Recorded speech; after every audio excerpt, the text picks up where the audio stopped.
Anything in life worth doing is worth overdoing. Moderation's for cowards. I'm a lover, I'm a fighter, I'm a UDT Navy SEAL diver. I'll wine, dine, intertwine, and sneak out the back door when our feeling is done. So if you're feeling froggy, then you better jump, because this frogman's been mad, done that, and it's going back for more.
All right, boys.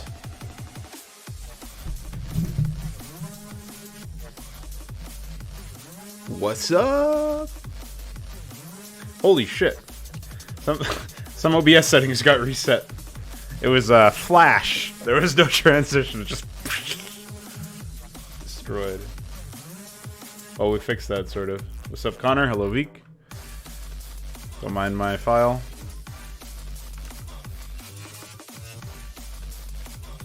I was just looking into some of the potential issues of Hydra earlier.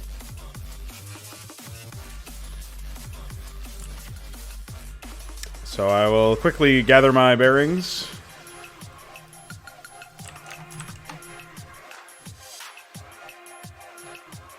Alright. Excellent. What's up, Netass? How are you?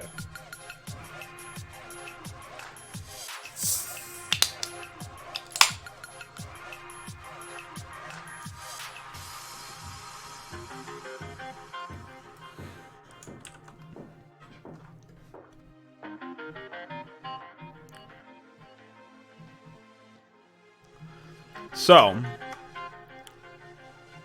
I believe I was supposed to... Maybe I already did this in my haste yesterday. Did I do a random expansion? I did. Okay. That's funny. Okay, so I did a random expansion out of nowhere for Michaels. And then I did... What was left to do? Just to attack? Is that real? We really only have to do just attack? That's nuts. Big if true. And then both of the AI for the first map of Inconsummate's new version will be done. Well, first drafts. First drafts are done. But still pretty good. Still pretty good. I haven't really had that much time to channel into offline work. I talked about this a little bit yesterday. I'm not going to be working on scripts, like dialogue. I'm not going to be working on testing, and I'm not going to be working on voice acting or any of the other like fine-tune elements that are very much narrative only or story only, or would otherwise spoil the experience. You know, I keep things very much strictly gameplay focused here. I mean, as far as you can be gameplay focused, anyway. So, as a result of that, I have to spend a bunch of time working on the AI and on that stuff, but if I don't have enough time to work on those offline elements, it's going to be interesting going forward, because we may get to the point where I still need to like do trial run voice acting and do a bunch of testing for the first map. And I'm like, well, I guess I'll work on the second map because I can't do anything. I can't do any of that on stream. So, we'll see what happens. Celebrated your 18th birthday last week. Well, happy late birthday. 18 is a big one.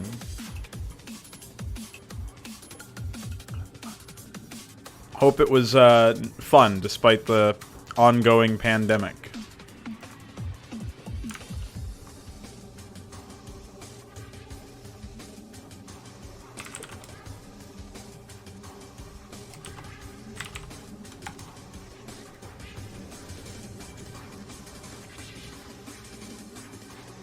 With some ultralists.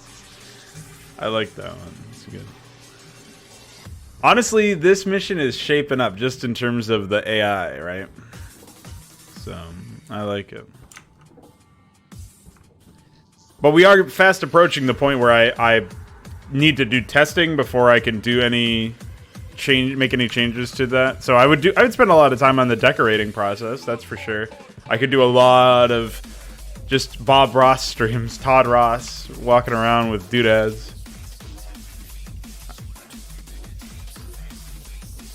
But I don't even know if this whole area might be rough draft in that sense, because I might end up making this region a jungle thicket. And that would require DF send me the... He hasn't made these yet, but DF has plans to make cliffs that are like both coastal cliff and high dirt to dirt cliff that are filled, like covered in grass and stuff. And obviously then it would blend down into jungle, and jungle would basically become the new base tile, if you will.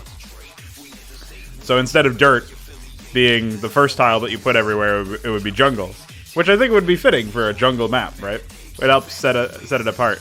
And so then you would have like mud blended with jungle like I did in Stormborn, and you'd also have like dirt and mud and all those tiles as well. It'll be neat when that ends up happening. It's just a matter of figuring out how we want to do that. I guess that means that on the top of the cliff, it would also blend into jungle. Or there would be a blend version of it that blends into jungle, so the whole thing can be jungle. I would like to see that. That would be neat. But it also means that we have to recolor high jungle so that it looks a little bit different, I think. We should do that anyway, but we'll see what happens. Anyway, so that's something I can do if I get to the point where I still need to do a lot of testing. I can mess around with stuff like that.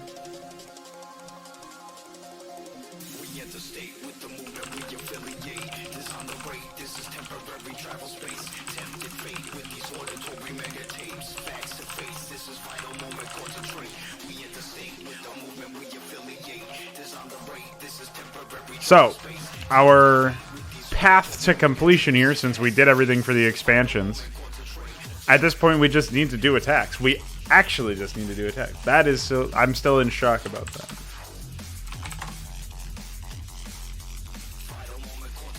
Oh yeah, I can get rid of EXP add.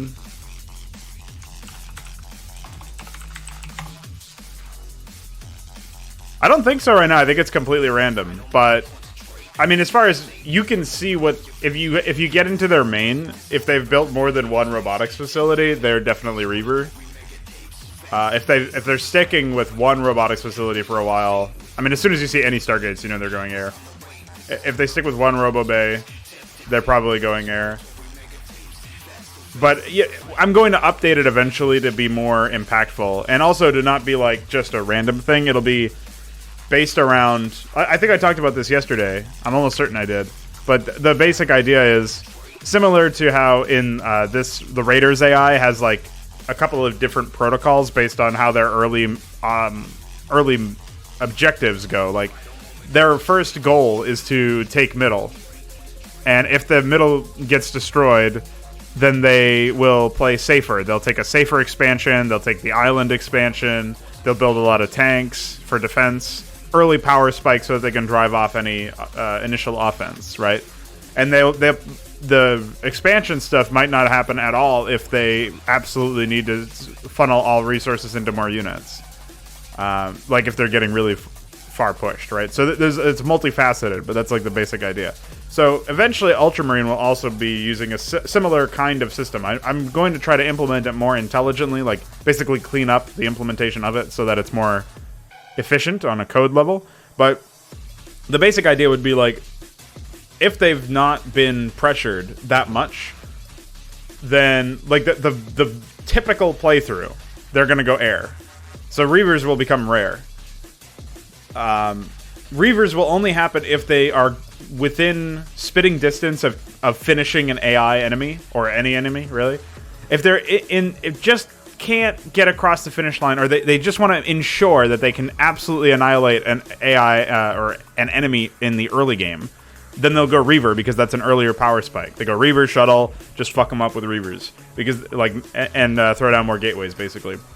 And if they're the ones on the receiving end of a lot of punishment and they could die, they go Reaver as well, because similar to the siege tank idea, they can drive off more units that way. Now, if the opponent or like the main threat is coming from the skies, obviously Reavers are not going to help that much. I think they'll still go Reaver in that situation, just as an insurance policy against any tech switches or any ground troops. Like Sienna obviously is going to be mostly ground focused. The only air units they get are dropships and science vessels. So stuff like that, they'll still go Reaver even if they're mostly being beaten back by air units. And the idea is that will also lead to more gateways, because when they build Reavers, they build robo-bays, and then where they would build Stargates, they build gateways.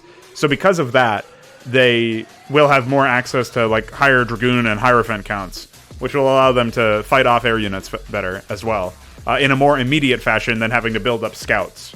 So that's sort of the logic behind that. So eventually, what the hint that you were asking about is like actually figuring out what happened to that AI, and eventually all AI will have some sort of fallback plan. So there will at least be like one or two different things that they might do differently. They might use the same exact composition, but maybe they expand it in a different direction, or they don't expand at all in certain situations for like a long time, because they're like worried about getting annihilated, so they funnel all of their resources into survival. Like that's going to be a typical one that's pretty generic, is like delay your expansion if you feel your death is imminent. Delay expansion, get defenses, stuff like that. That's fairly trivial in that sense.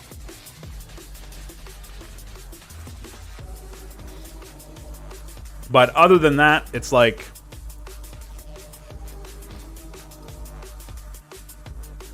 I'm trying to think if there's anything else that would benefit. Like, I don't really know what I guess I would have Scarlet. If they were on the receiving end of such punishment, they would probably build they get 2 factories in their main or something, which is not very much, but they would probably build those a little bit sooner so that they could get 1 or 2 tanks out.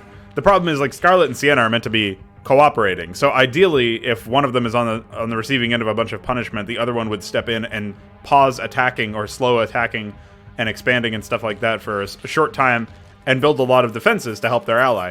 We don't really have that functionality in the AI yet. And I can't even really... Like, I'm still struggling with trying to figure out how to conceptualize what does it mean to be almost dead. I think the system that I developed, where you take factory deaths and you subtract them every 30 seconds, or whatever the time was. I think it was 30 seconds. So the idea is, like, you're keeping track of most recent... Like, once you figure out a good time, you're keeping track of recent negative activity, like recent losses. And you could do that with men, you could do that with workers, and maybe you have all of these timers ticking, tracking losses of... Well, just subtracting losses of workers or whatever every 10 seconds. And so the idea is, if you do that, then what you end up what you can then do is say, like,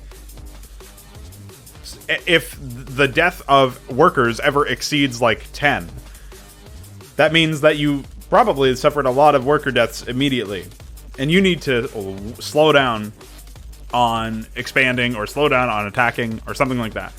And so the idea would be, like, you're tracking that, and then when that happens, you set another variable that then tells the AI to slow down attacking and slow down expanding, so that they can recoup their losses and try to stabilize, so they can stop spending money on stuff like that. Particularly attacking needs to be reined in that way, because now I don't give a shit about requests, right? Before it was like, okay, you're adding requests to the AI, but now we're queuing them. Now we're actually telling them right now, fill your barracks queues with Marines or whatever the case may be. So like instantly spend money on that. That's what we're telling the AI to do now. So we have to have some other safety, because the safety before was if I don't have the money or if there's something else that's higher priority, I will focus on that instead of spending money on attacking units. And the byproduct was we don't have complete attacks and the attack waves are pretty small. So now what you get is more of a feast or famine. Like either the AI will hit you with a lot of units, which is what they're doing mostly on Hydra Z01, or if you've put them on the back foot and they're not delaying the attacks, then what ends up happening is you will see them spend all of their money stupidly on attacking units instead of trying to stabilize. And so that's where, I mean, at least they're queuing units. They are queuing military units, so at the very least they will be able to then commandeer them for defense. But the idea that they would be doing that when maybe it makes more sense to just build more workers or build more defense structures or something, that's where I can see a hole in the way that the AI is programmed in that way. So I'm hoping that I can come up with some system that can take into account multiple factors and yeah, handle it that way.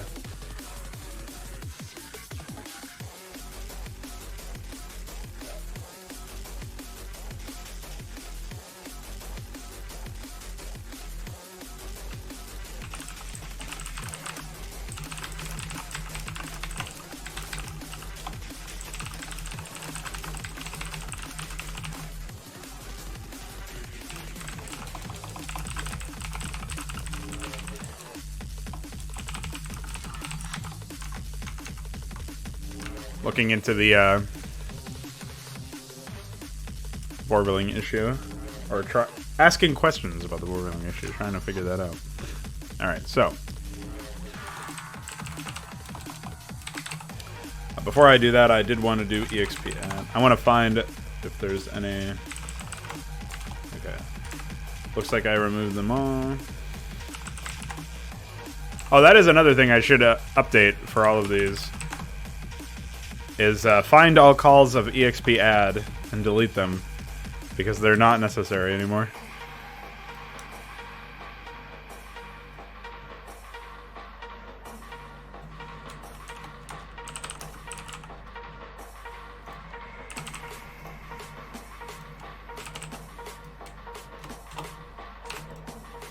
Okay. So we'll at least do that for these AIs that I have open.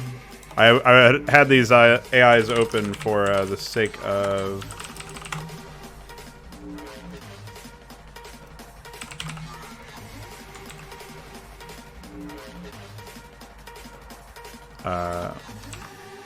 looking at their systems. There is nowhere to evacuate you to. Destroyed. Alright. Let's grab this.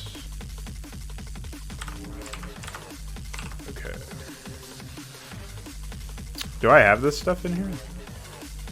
Yeah, I do. Okay. I think the only distinction here is that instead of calling target ram, it should do attack repair.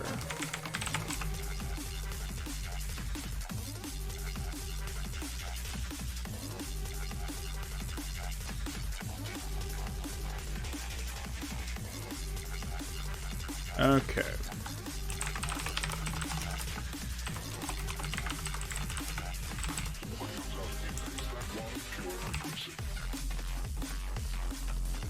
This is like the greatest hits of everything that this guy has put together in his neurofunk mixes. He's just picked all the bangers. So fair, if a little repetitive. Alright. What kind of compositions do we want here? Oh, this is the other thing. So I haven't thought about this actively as much as I should have. When I was writing stuff for the Hydra attacks, I think I was actually a bit more intelligent about some things. Like, I just flat out wouldn't request certain units that don't fit with the compositions, even if the AI could, in theory, build them. Like, for example, Admix A doesn't involve any siege tanks for Scarlet. In fact, I don't think... The only one that they add siege tanks to are the infantry ones. And then they have, like, one that's just Wraith. Whereas, I think in the total Deer map, and indeed in Michael's map, I'm pretty sure, I request every unit that the AI could possibly field that's within their personality, instead of trying to keep things more sensible in that sense. Which is why I think that the idea behind the Hydra attack thread, or the Hydra attack functions, are superior. Because it's more sensible in that case. But the question I have is, like, how do I want to handle tech switches, or... like... What comes out of here is that one pure frequency.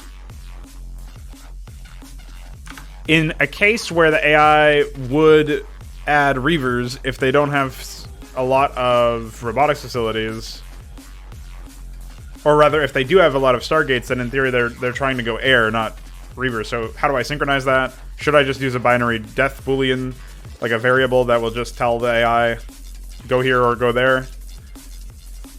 Go here if 1, go there if 0, something like that. I guess that could work, but at what point do I start mixing them in, is the question. I think Reavers will become a normal part of the AI's attack waves in the early to mid game, like a couple minutes after the, like, I guess like at the beginning of the mid game. So in a situation like that, you'd probably want small Reaver requests, like 0.75 per robotics facility or something, or 1 per robotics facility maybe, because they're probably not going to have too many. Like, that's one of those things where they'll get a sufficient amount if they have a lot, and if they only have a few robotics facilities, then they won't get a sufficient amount. They won't get that many. So the point is, they'll be able to balance that out naturally. So we'll say add ground, and then we'll do add tech, and add tech will either be a heavy Reaver or a heavy Robo or a heavy Stargate play. Oh, I also have to do something for morphing to... I forget what exemplars require. I think it's the Argosy.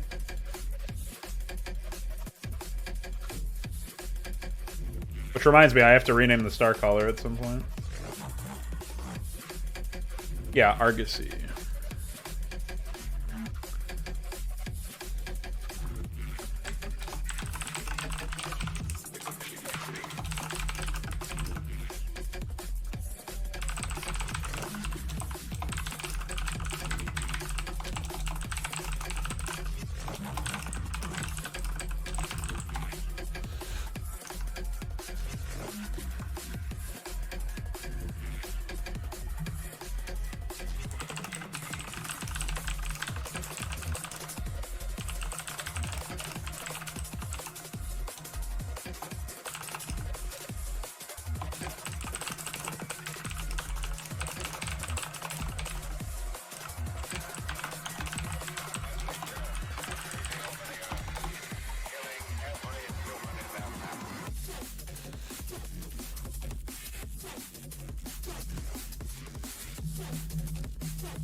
So I think I should use the attack add calls as a nice way to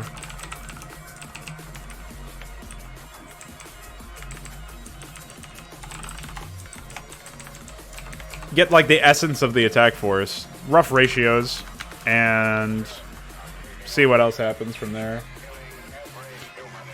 Then that can be like the basis for what the attack is meant to be. I think that would be fine in theory.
Ooh, that's dangerous.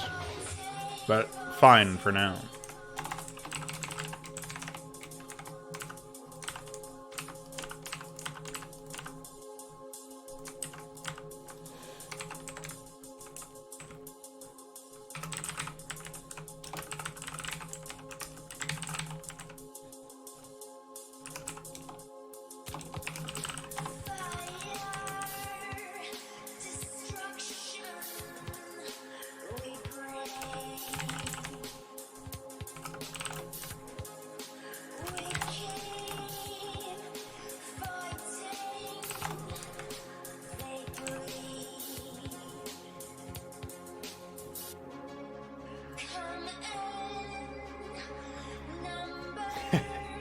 I had a typo in one of the wish list documents recently, and it was photo cannon, and I made a joke type where it takes pictures of shy units and that deals damage. That should be a real. That's like where I accidentally invent a new unit. That's basically what that is. It would be the same. It would look very similar to the default photon cannon, but when it pops up, it's just a flash and a picture sound. You know, like whatever that picture noise is when you take like with an old camera. And perhaps it could blind all units as well. It would just blind units. That would be good for a map crap. Give it optical flare, but the optical flare by itself has no projectile. It's hit scan instant. That's its weapon. It's just a blinding cannon. Does no damage. Just perfect. Since it would blind all units in the area, it would actually be useful, believe it or not. Because you can't give it vision unless you scanner sweep or something. That would be so dumb.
Oh man, there's gonna be an attack that's just Reavers and Zealot Legionnaires. That'll be psychotic.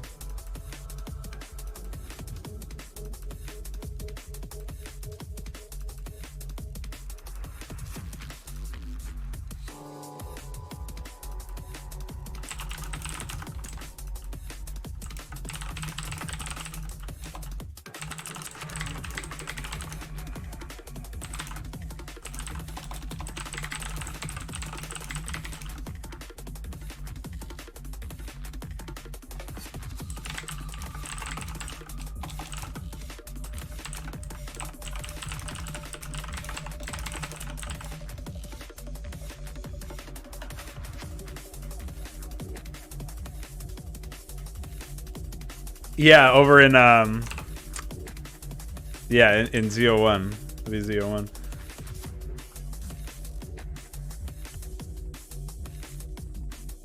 Epic.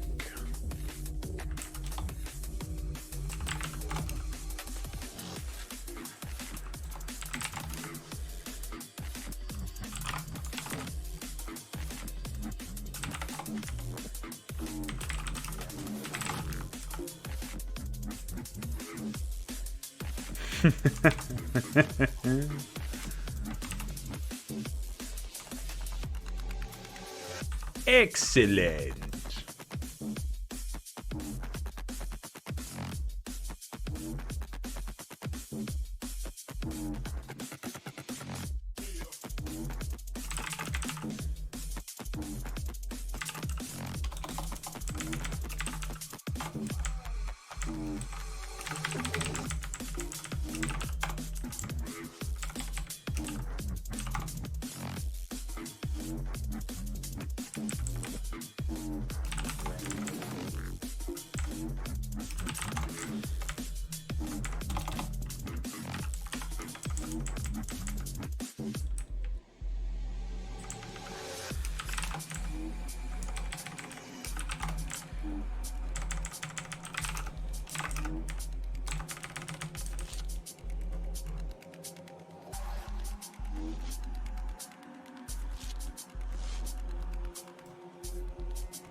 That's enough.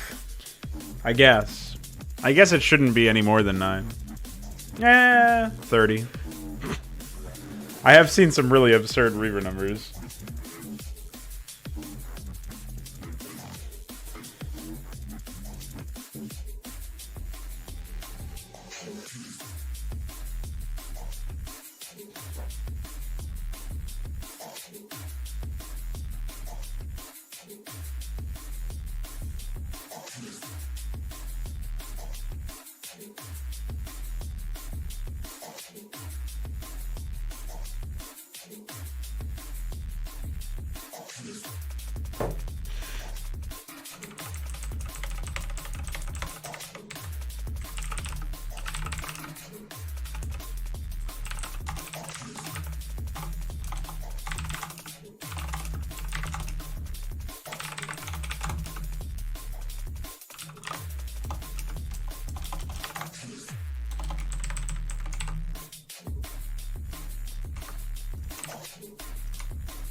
Well, like I said earlier, the PiAI is much easier to use. PiIce not resetting is going to be great as well. Well, I'm sure it already is great, but I haven't really messed around with ice scripting in a while, so I don't really feel it right now. But when I do some more map craps, I'm sure I'll be appreciative of that. I do think that the other thing with PiIce is that when you...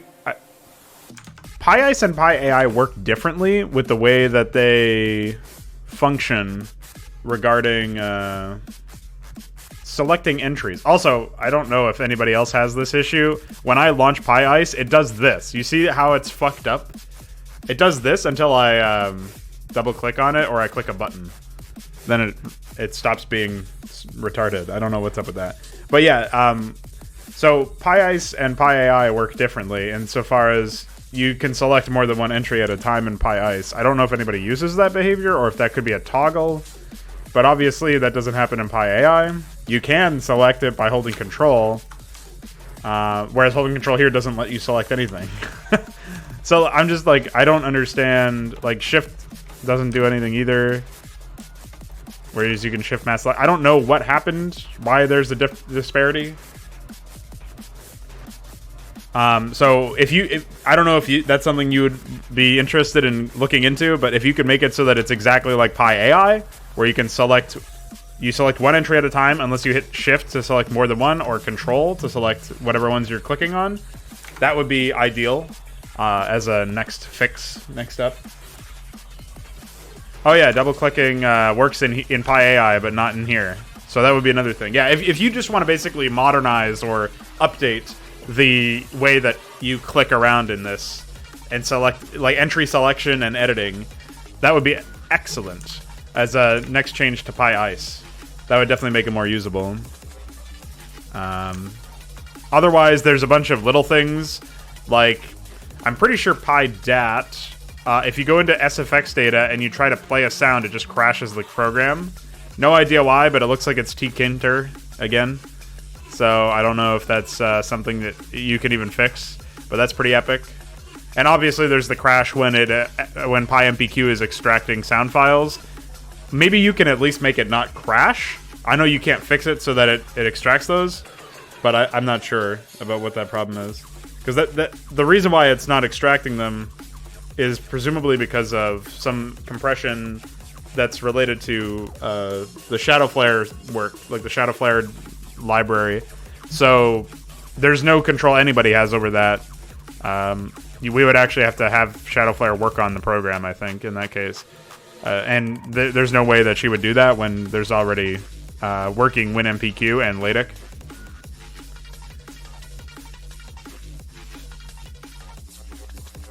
So if you can make like shit like that just not crash, that way I don't know what even would happen, but if PiMPQ can just ignore the files that it can't extract, that it is crashing on right now, which are audio files, and extract everything else that you've selected, that would be good.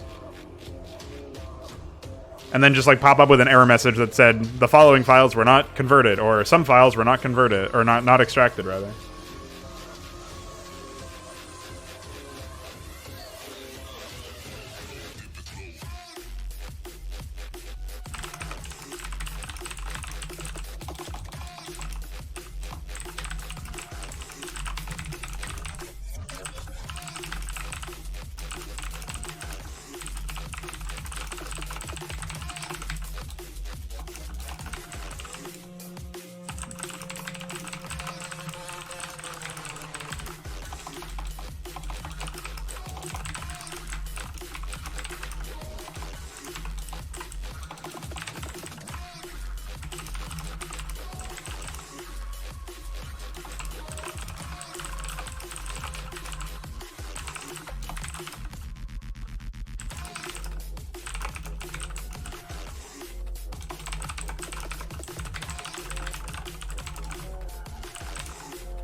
certainly the most frustrating thing that's broken right now is the fact that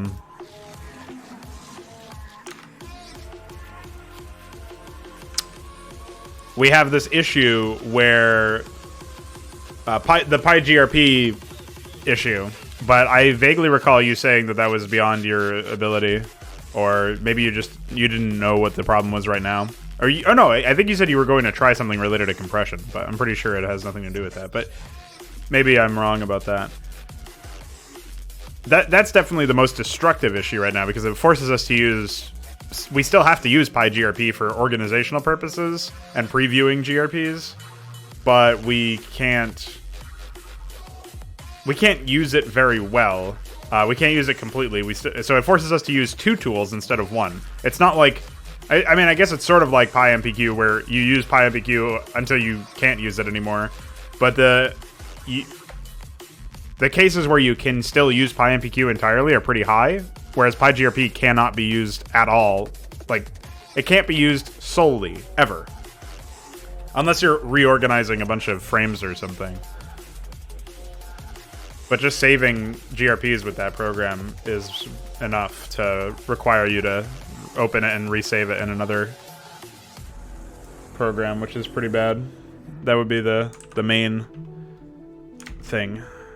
So if that were fixed, that would be a dream come true. But a more mundane thing that you could fix with PiGRP that would be really great is the fact that... oops, I opened the wrong file. So down here in the list of palettes, it was not originally understood that you would have to scroll through a long list. Like, as you can see in this case, I don't have to scroll through a huge list, but if I go to the master one where I have all of my palettes, it's quite a long list. And the fact that you can't extend... Basically what I'm asking for is you to be able to extend the program, like drag it down. Which might have some problems with the fact that you have to rescale this. But it's mostly just so that I can have this palette list completely, like, visible. The whole thing visible. So, there's... Let me see. 1, 2, 3, 4, 5, 6, 7. There's 18 entries right now. And that's all the entries you would need, I believe, for StarCraft. But maybe you could leave a little bit more room if you wanted to do 20, in case we have some custom palettes or something we want to render terrain on, which happens for custom tile sets. But either way, like, making it so that we could resize it would be good. And if, in worst case scenario, if the only thing you can do is hard code a limit of width because, again, of the rescaling of the GRP preview might fuck with that, then making it so that we could see 18 or 20 entries at once for the palettes would also be good. So whatever that would come out to as far as width goes. Because that's how many we need to functionally use. So being able to see the whole list without having to scroll would be super helpful for previewing a lot of GRPs, which is like one of the main attractions of the program, is that you can preview it.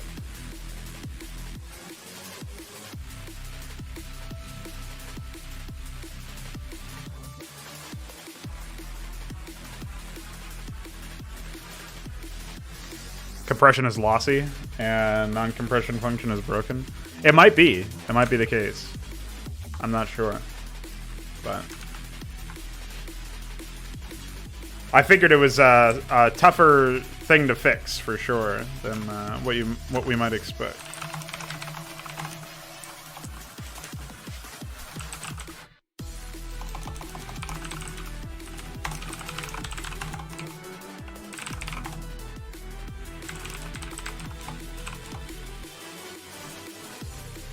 Oh, that's the other thing. I don't think I've actually called way to attack at any point. So I think what I should do in this case is put that in add rand. So that we call that all the time.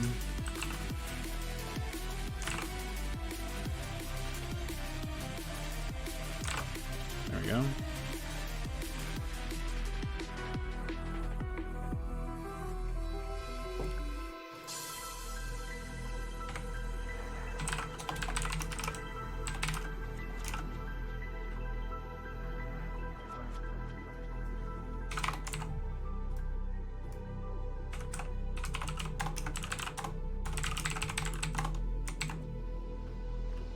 I don't think he's renamed those yet.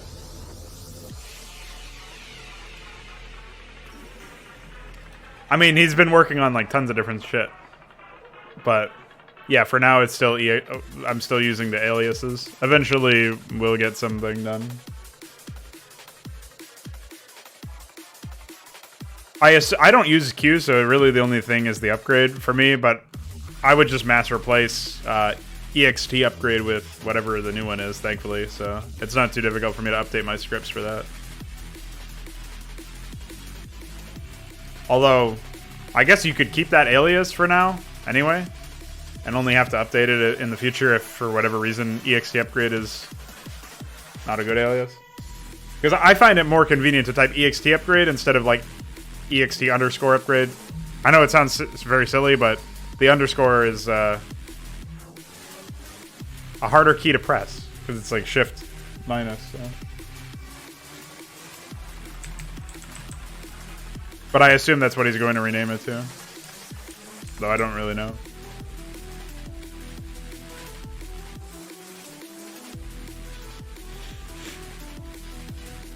Oops. Misclick. Alright, so here we have some stuff.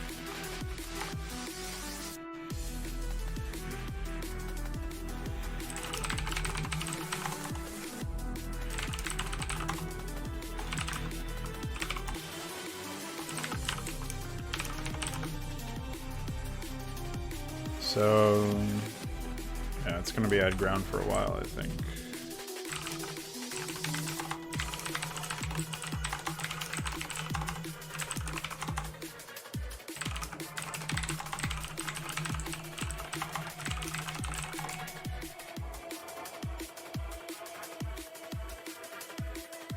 Yeah, I already used the regex. Yeah, I guess it would be reg because it's regular. Regex.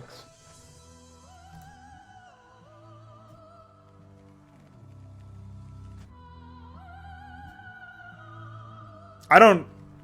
No. I think it's too much muscle memory for me now to the point where I've learned to just write attack underscore add. It's just that EXTQ is, or EXT upgrade is. Well, I guess by that logic, it shouldn't really matter if it ends up having an underscore. It is useful for separating out words and making these commands more readable. So, yeah. So I think I was just being a baby for no reason. In the future, I think the decision to attack at all for AI will be driven entirely by, like, it won't be sequential at all. In some ways, like, I already have a hybrid system where it is taking into account a lot of variables. Like, it's taking into account everything in the wait attack thread, which I believe I probably need to update it at some point, but they have to at least have 9 probes and at least 1 factory. In this case, I think it should probably be like Gateway, Principality, Robotics Facility, Stargate, Argosy. Like the actual military structure, so you're not attack at it because you have a Nexus. And they have to at least have 200 minerals. But I would like to refactor this at some point to also include stuff like keeping track of the deaths of workers. So something like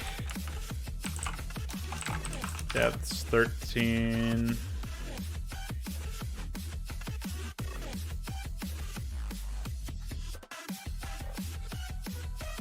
Yeah. I just think the hybrid system right now is pretty much as far as we can go without having a lot of new custom commands and AI behavior. But if you think back to like the old scripts that had like 30 minutes of prescriptive linear attacks, and then you had a loop that at some point we started to add a little bit of variance with attack rand and wait rand. And then at some point I decided, well, maybe you should have 2 different blocks or a couple of different blocks that you jump through depending on your state. So it's like you've got a loop that is like what the final loops of the original scripts used to be. And then you've got a loop that's either better or stronger or weaker than that in terms of the attacks that is dependent on your like how strong you are right now. So like you got 2 different loops. And then at some point I was like, fuck that. I'll just automate all of the attack adding entirely into this add ran stuff that we figured out around Full Toilet, or Toddborn, I guess. Earlier this year, we started to mess around with that. It's funny to see the curve there, the how things have gone.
Inconsummate. But it uses the Hydra Tech tree, so it might as well be.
Why is the calculator so massive? What the fuck? What did you do, Windows Update? Why is it like this?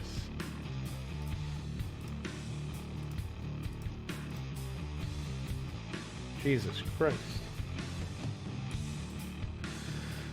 Phew. Destroyed. Yeah, I recently updated Windows for the first time in a very long time. And holy moly.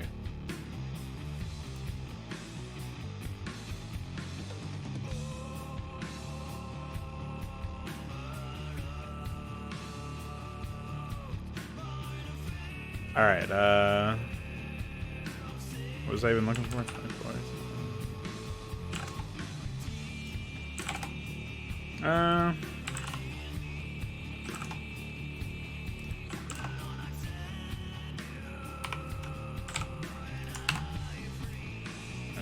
Should be good. I already had to disable all the stupid real-time protection Windows Defender shit. Wait, what? Oh. It's using my microphone, by the way. Can I turn that off? Yeah, allow apps to access your microphone. Allow desktop apps. You got it. I would just like to turn off the fucking notification. Idiot.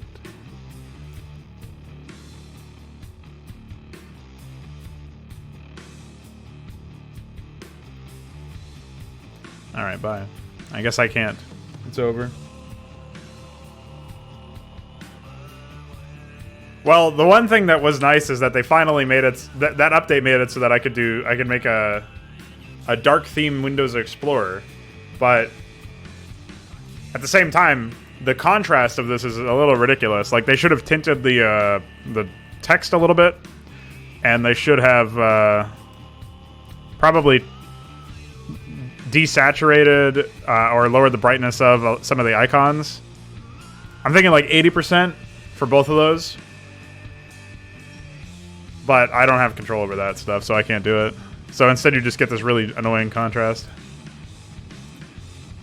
I'm just waiting until I get used to it, and if I don't, I'll just switch it back to the old one.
I mean, there's not really any reason why I shouldn't be able to adjust the brightness of icons or something.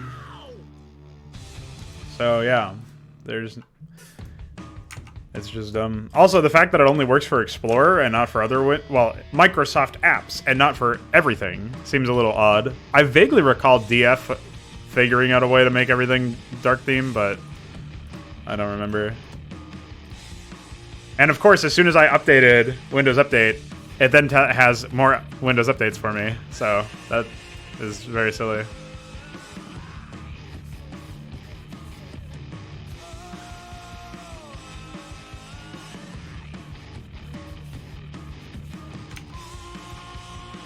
Oh yeah, I can do that. Isn't that epic, guys? And it doesn't even work when it's alt tabbed, only in focus. Dumb. I assume there's some way to do it. Make everything that way. But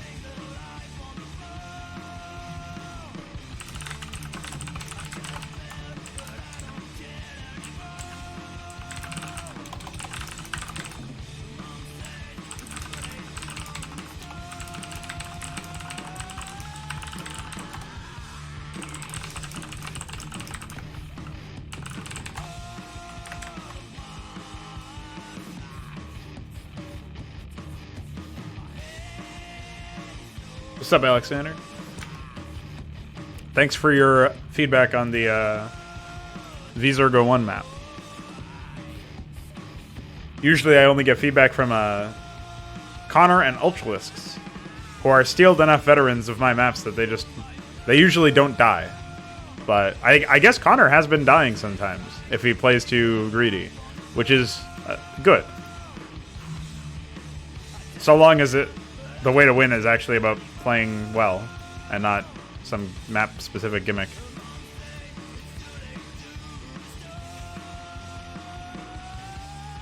Yeah, that's what I'm worried about too, but I vaguely recall, like I said, I think DF is able to do something like that.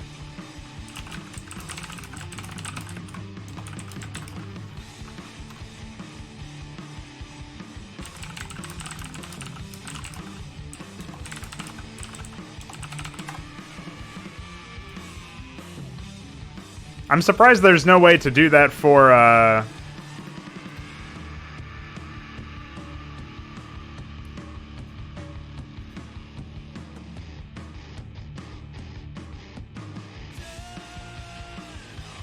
Notepad++. There's no way to make the top bar darker. At least not in the style configurator.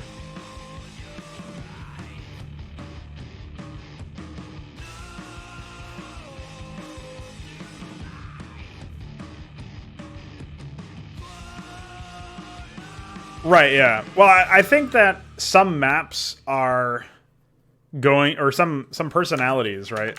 Like, Sienna is not an early aggro kind of guy. Sienna, the leader of Sienna, Tom Ratchet, he wants to ensure his own survival and his own ability to absolutely annihilate everybody. So that's why he builds a lot of tanks, and he's not aggressive in the early game. His first attack comes 8 minutes in or whatever. You know, it's a timing attack. He's got +1 weapon for vehicles, and he's got siege mode, and he's got 2 or 3 tanks in an ideal world. So it's a pretty nasty attack. It's like 2-3 tanks, a Goliath, maybe a Vulture, and then some infantry. It's something like 25 supply. So it's not massive, but it's enough to really catch people off their guard. And that timing attack is like his bread and butter. That's how he likes to handle the early game, is build up and send that attack. And then after his first attack, he expands usually and tries to up the game, up the ante. Whereas Scarlet is much more about early action by comparison. Obviously, Ultramarine is like probing defenses with a couple of Zealots and a Hierophant in the early game, reporting back. In the future, when I am able to get him to... when I'm able to get AI to withdraw their forces when it becomes obvious that they're not able to win the battle, at that point he'll probably pull the Hierophant back, but the Zealots will be fodder. I don't know how much control we'll really have over situations like that, but we'll see what happens. And then, of course, the Sienna, Tom Ratchet, he probably doesn't really care about preserving his army unless it's like he's really low on units or something. Whereas Toninsky, Anthony Toninsky, what a fucking name. Scarlet's leader will probably be a little bit more conservative, especially since most of his bread and butter is wraiths, so he can pull those back relatively easily. Wait till you see, like, some of the stuff. People are already a little incredulous about the difficulty in some cases, right? When you guys see the updated micro possible AI, the AI that has micro capabilities, and the wraiths are suiciding into your backline to kill all of your drones. and the firebats are stimming and running into your drone line. And stuff like that, where they can run right in and just fuck you up. Oh, I haven't even talked about this, but Scarlet does get a polyoid adhesive, which is the upgrade that makes firebats deal full damage to buildings. So I should end up, after that upgrade has been achieved, I should end up adding more firebats to Scarlet's attacks. Including maybe 1 or 2 attacks where it's like some harassment stuff that's pure, just like dropping firebats into your expansions and stuff. Scarlet does get medics, but they don't get too many of them.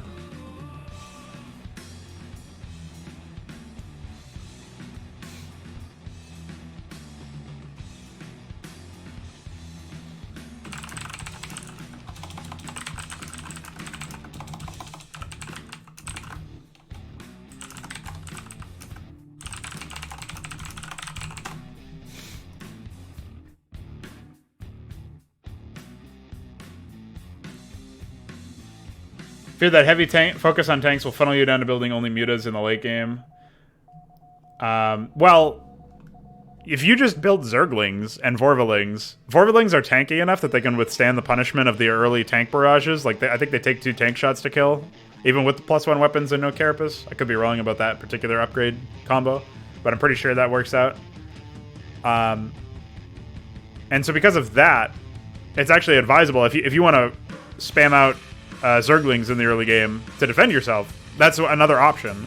Is like if you go Hydra Ling in the early game with a couple of Orbelings just to intercept tanks and stuff, you can withstand most attacks, and really only get too much trouble if Scarlet is operational and Ultramarine goes air.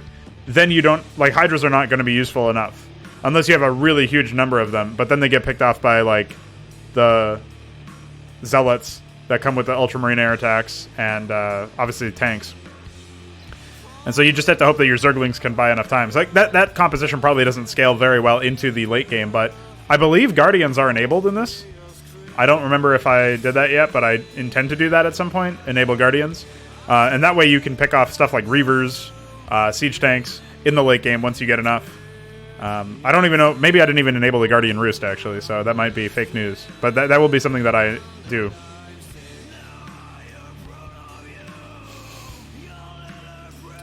The Basilisk is really useful because it absolutely melts shields, and it's actually really useful against Zealots as well, obviously infantry, Terran infantry, because it deals concussive damage. But it's useful even against Dragoons because it destroys their shields. It's useful against Photon Cannons because it destroys their shields. So you melt them pretty easily with, Hydralisks and then a couple of Basilisks in the back line. And if you end up getting Corrosive Dispersion, which is the upgrade for increased range when on creep, you can just borrow a Basilisk and then siege with the Basilisks. Even though it's slow, it baits out a lot of their armies. So that's like a more micro-oriented tactic you can do. And then obviously Caustic Fission makes the punishment even more obvious when you end up getting that. So.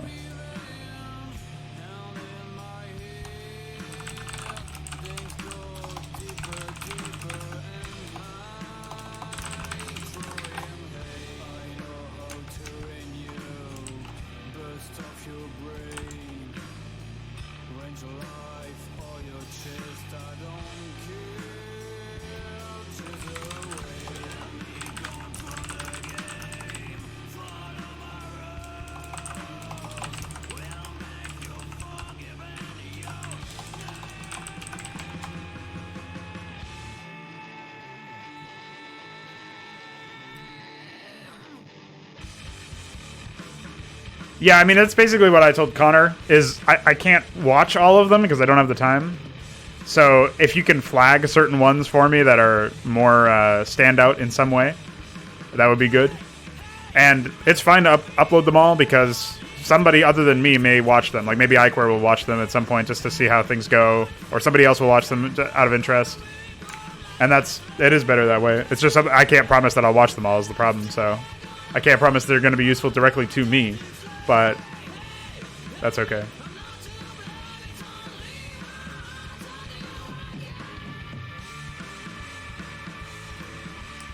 Okay, I was in the middle of trying to implement the factory reset and worker reset timers, so I'll do that now.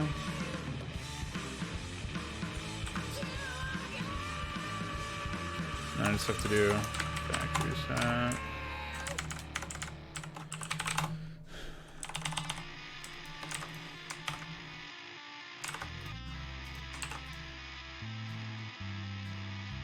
And then this just needs to be SCV instead of probe. And then we can take these and wait attack. And this is barracks, factory, starport.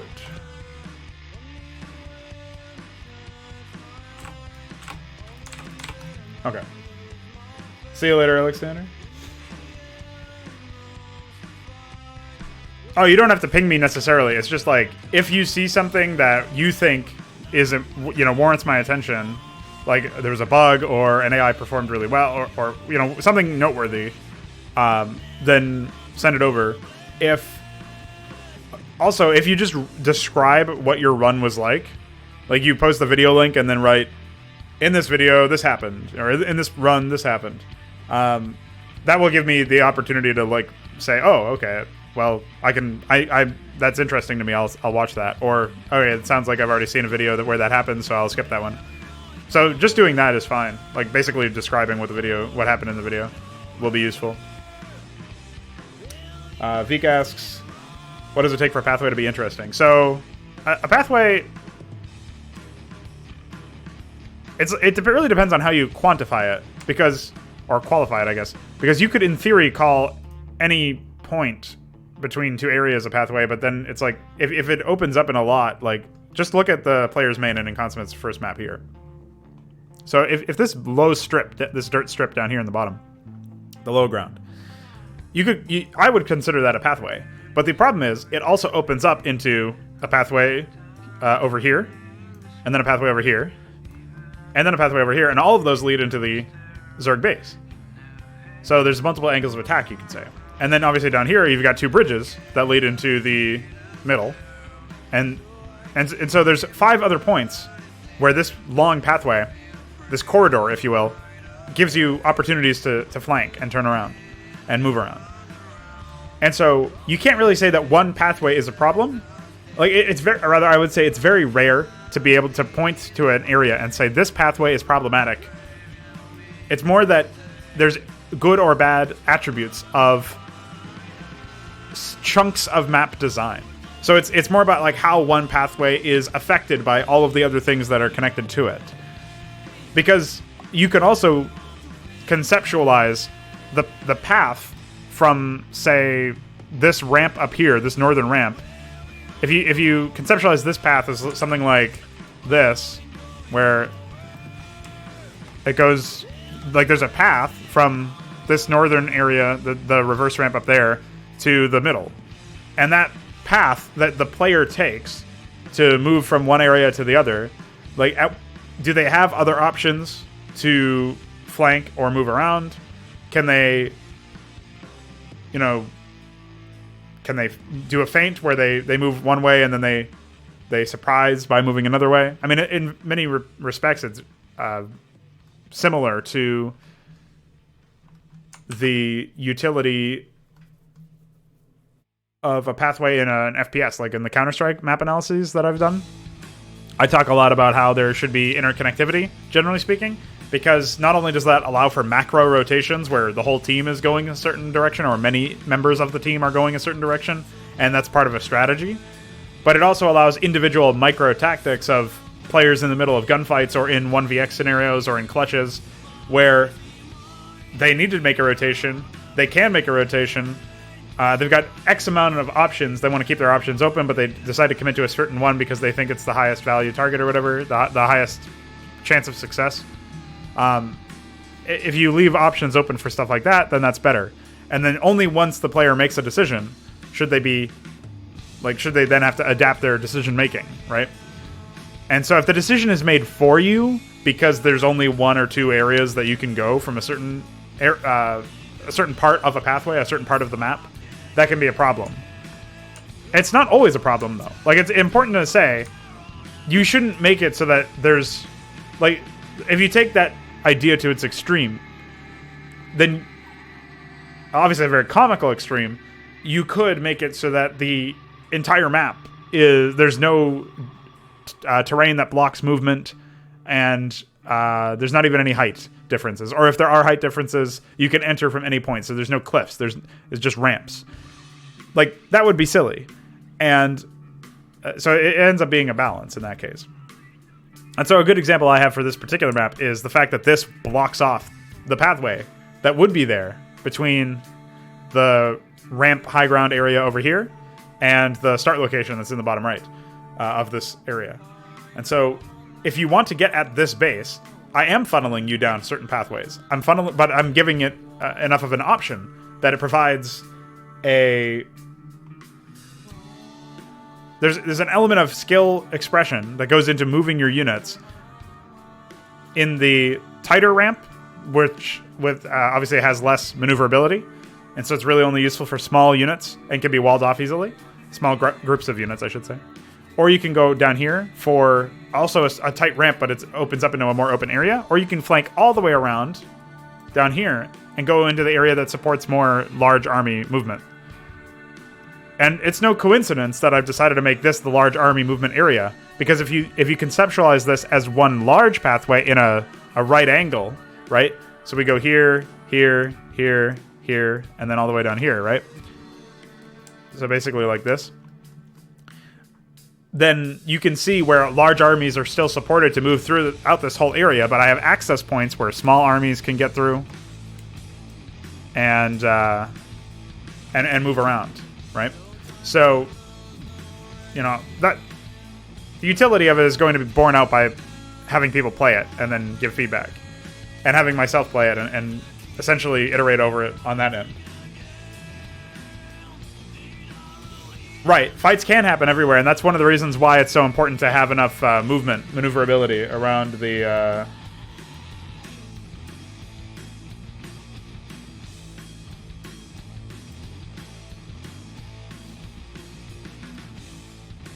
Decision making on the fly in the middle of micro engagements that happen in the middle, like all across the map. There's a time and place for open fights, right? Like I would constitute this area as fairly open. If you ended up taking a fight over in this area, there's a lot of stuff you can do. There's some pathing blockers, maybe more, like certainly more than you would see in a melee map, but there's still a fair amount of open ground here. And the same is more or less true over here, and even over here, even though that's a base, so presumably it could be staffed with units. And then obviously over here in the dead set middle of the map, you've got an area that's fairly open, an area that's not quite as open, but still has enough maneuverability for large armies to get around. If this base isn't occupied, that's a fairly open area as well. And then down here, obviously super open. Over here, super open. You know, all you got is trees blocking your path. And then, so you have to conceptualize areas as not just like, basically trying to think of them as more than corridors, right? So you've got corridors and then you've got plazas or courtyards. So that we've got two C words, right? So you've got the corridor, which is like the pathway that connects between other corridors and, of course, between courtyards. And then the courtyard area is where you have giant engagements, where you'd better support large armies fighting. So most bases tend to be courtyards. Most main bases tend to be courtyards. And that's why they're main bases. That's why they're suitable for being a main base. Because there's a lot of options for build space to be taken, and also a lot of areas where you can take open fights. And it's less about how you play the area's terrain and more about how you engage the enemy. And it becomes more focused as a skill testing experience for how you control your units. Whereas in corridors, you're tested not only in control, but also in understanding of how terrain will impact those fights. And how these courtyards and corridors impact each other in terms of movement, but also in terms of battles, that's a big deal. So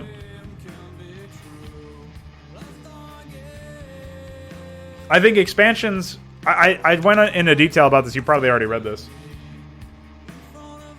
But in the Nemesis Stormborn design diary, which I still have to finish at some point, I talked about my methodology for placing expansions. So the idea is like, it boils down to, from these things, it boils down to how much map control does it give you, how defensible is it, and how many resources does it offer you. So it's obviously 3 instead of 5. But the idea is like you can defend. Well, I guess like what is the actionable map control that you get would be a better way of conceptualizing the military thing, because it's one thing if like defensibility and then actionable map control where you can stage an attack from that area, and then where you can also say like leverage the position that you have in that area with the like you can say, hey, I've got I can take this base, and then that will unlock other bases. Like in Vizorgo 1, if you take Scarlet's natural, or third rather, the mineral only on the high ground, if you secure that area, even if you don't take it yourself, but if you stop the Terrans from taking it, then you gain access to 2 other expansions behind that area that are now safe, or safer, which is the top left and then the low ground. So that's like an area where map control is implicit in taking a certain area, right? When you take a forward location, if you can secure that, then you're making it more attractive, more safe to take bases that were behind that, or take positions that were behind that, right? And in Counter-Strike terms, right, because that's the other angle that I've been taking a look at this, you can also look at it from the perspective of, if I take, say I'm playing Mirage, and I'm in the CT spawn, or rather I'm in the T spawn, and I take Palace. Well, I don't know that a CT is not lurking through T-spawn where I just was, and I don't know that a CT is not pushing main in the lower area where the that area that connects into T-spawn. So because of that, if I'm telling my teammates what to do, I'm encouraging them to check T-spawn and main, or to check T-spawn and then just run up Palace with me, because I know where, like, I know what's open, I know what's attractive to take, right? Whereas if I have more forward information, I can make more informed plays. So it's sort of like that. It's like what can you actually do with the information that you're gaining and the security that you're gaining, the control that you're gaining in certain locations. So that's what I would say there.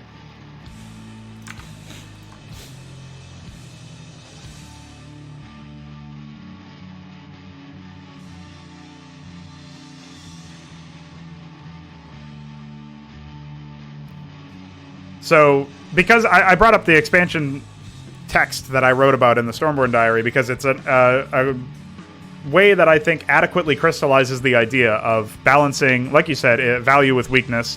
But it's not just value in terms of resources provided, it's also value in terms of positional value. Like, what can you gain as a result of gaining this ground? What is this? What options then open up to you? What pathways in the map design open up to you?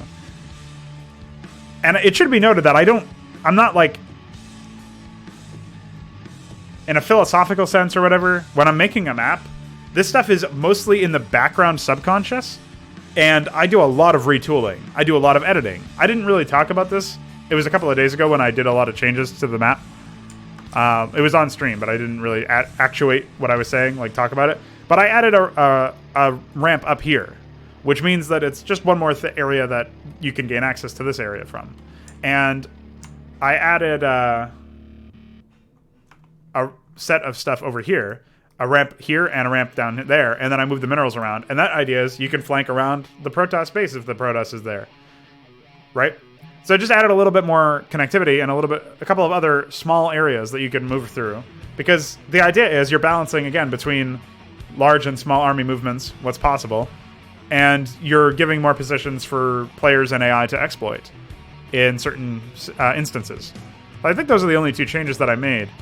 Oh no, I also added these temple ramps down here. And so that was another thing that I did, to just add a little bit more flexibility to some of these areas. And I didn't talk about them too much because they were kind of... I mean, I was thinking about them actively when doing it, but I didn't talk about them for whatever reason. But that's something that I added... It's been like how many streams of this map? And I'm still making changes as recently as like 3 or 4 days ago. And that shows that it's very much an evolution. The longer you work with a map, the more familiar you become with the layout, the more subconsciously you understand what the game flow will probably be like and what needs to be moved around. You know, it may be that I end up widening some of these areas because they're too small right now. I wouldn't put it past myself to do that, just based on the fact that some of them are pretty small. So maybe they need to be improved a little bit in terms of how much utility they can actually have. But I still think it's one of those things that you can take a look at. And it's like, it's very much something you don't get right the first time. It's something that evolves over time, because especially when you're not done with a map.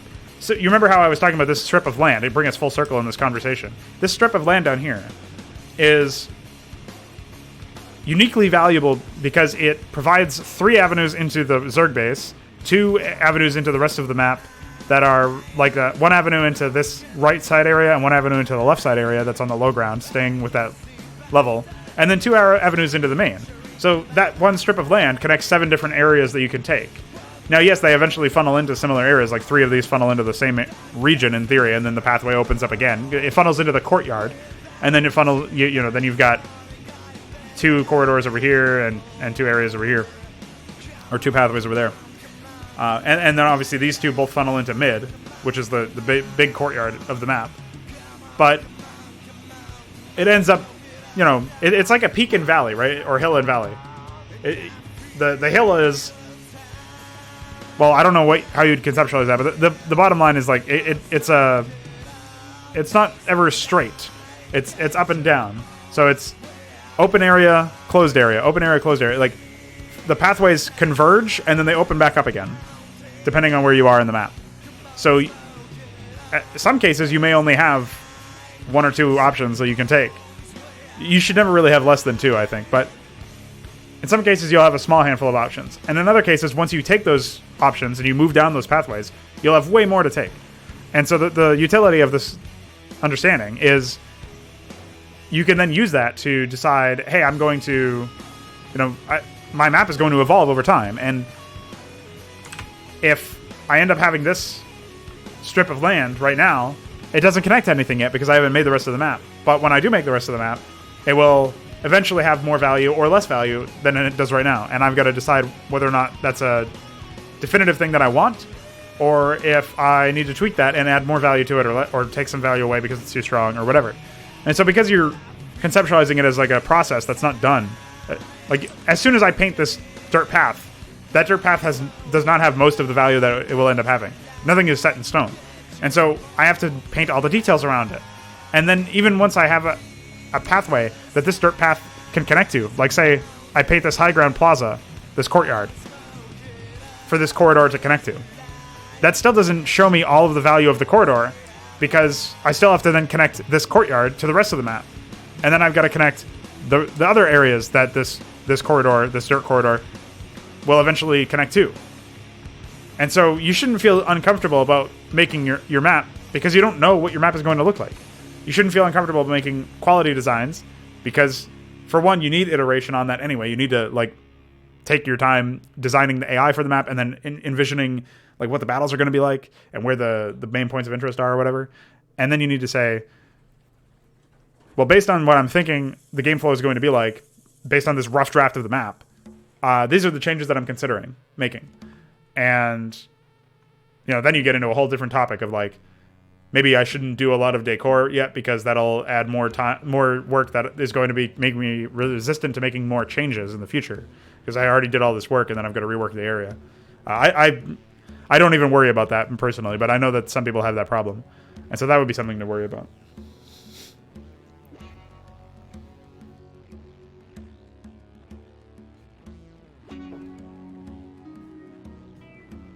Yeah, I think there's more than just courtyards and corridors, because that doesn't really quantify areas that are like just straight up connectors. So maybe there'd be the 3 C's of map making is courtyard, connector, and corridor. So that might work out, but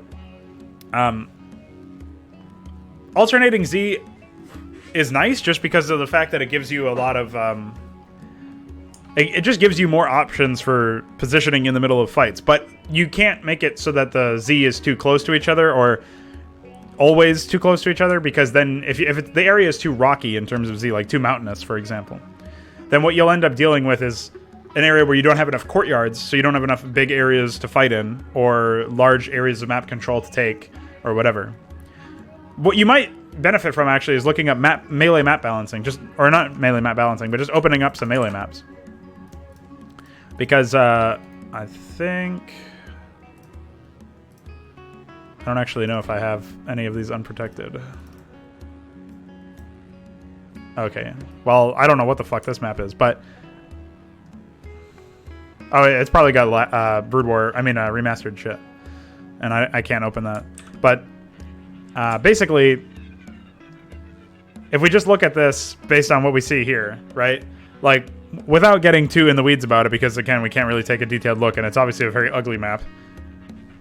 The mains are in the corners, top left, top right, bottom left, bottom right. Those are giant courtyards. And then you've got connector into natural, and you've got this connector that can be opened up to be more... it's very much... It's for small armies, basically. That's why they have those assimilators there. And then, you know, you've got an island down here, but also a lot of space in that island. So it's sort of like a weird kind of courtyard where there's no pathway to it, but when you get it, there's a lot of build space there, and also a lot of areas to presumably take engagements from and to defend from. But you can't actuate a lot of that area because of the fact that there's no pathway into it. So because of that alone, you end up in a situation where you need to worry about... Oh, maybe there's... Oh yeah, there's supposed to be ramps there. I just can't see them. So...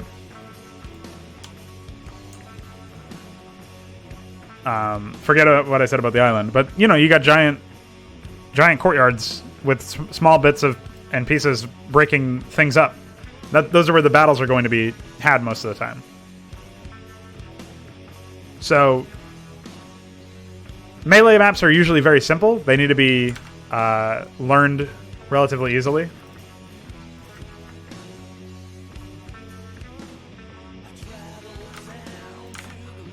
Yeah. That's what I thought. I don't actually know where I have my...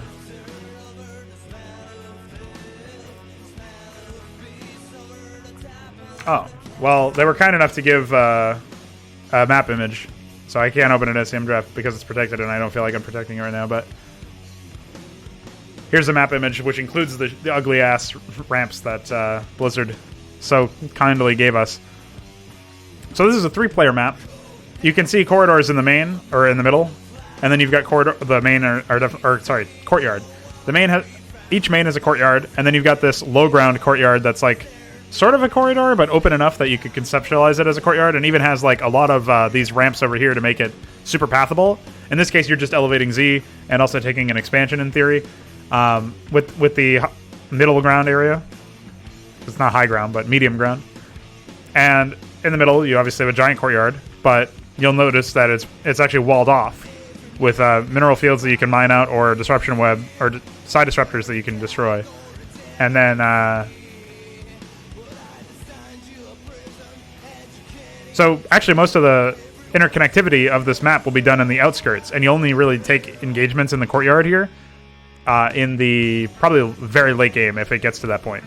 So in this situation, the map is I'm not really a fan of those neutral structures blocking paths, but I understand why they work, and the functionality of them is so that you're leaving options for mid to late game plays and risky maneuvers in the early game, but you're balancing the rest of the map around the idea that most of the action is going to be had elsewhere, in this case in the outskirts, and then whatever these neutral structures are walling off, in this case the middle of the map, is presumably going to only be actuated in the mid to late game, when people start destroying those structures or mining those resources out, so that they can get access to the 3 bases in here, but also so that they can get access to another area, another angle to attack their opponents from and to flank them from. And that's where it becomes potentially risky. Because in theory, you could unlock only one of these areas, right? You could unlock only one of the areas and then use that to build a base, and then try to just have some static defense maybe, and flank your opponent using the outskirts still. But your opponent can then use the area that you opened up, or they can open up their own area. So there's like different mind games you can play that. So there's a couple of ideas anyway. That might help you conceptualize the utility and the value of courtyards, so that you can see, like, this is what, at least, just another idea, right? This is the way that melee maps are balanced around. And as a result, I can decide if I want to go all the way and give that much movement space. I don't, obviously. I have a lot more. I have more pathways and more doodads blocking stuff, and it's much more about like adapting to the individual environment that you're fighting in. But I still think it's valuable to have open courtyards, and I am trying to make my maps a little bit more open as a result, because that is something that's difficult. Is taking large scale fights in my maps is actually rather challenging sometimes, and so that's something that I want to keep in mind. So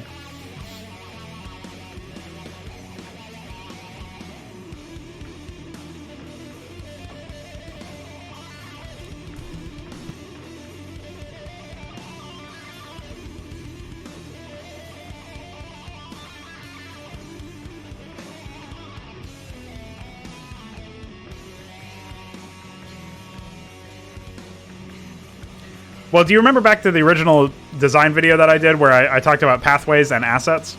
This is sort of like an escalation on that, right? So I still think of pathways and assets because that's what resources are, right? So like you can actually simplify it even further down as pathways and expansions. But then you've got corridors, courtyards, and connectors.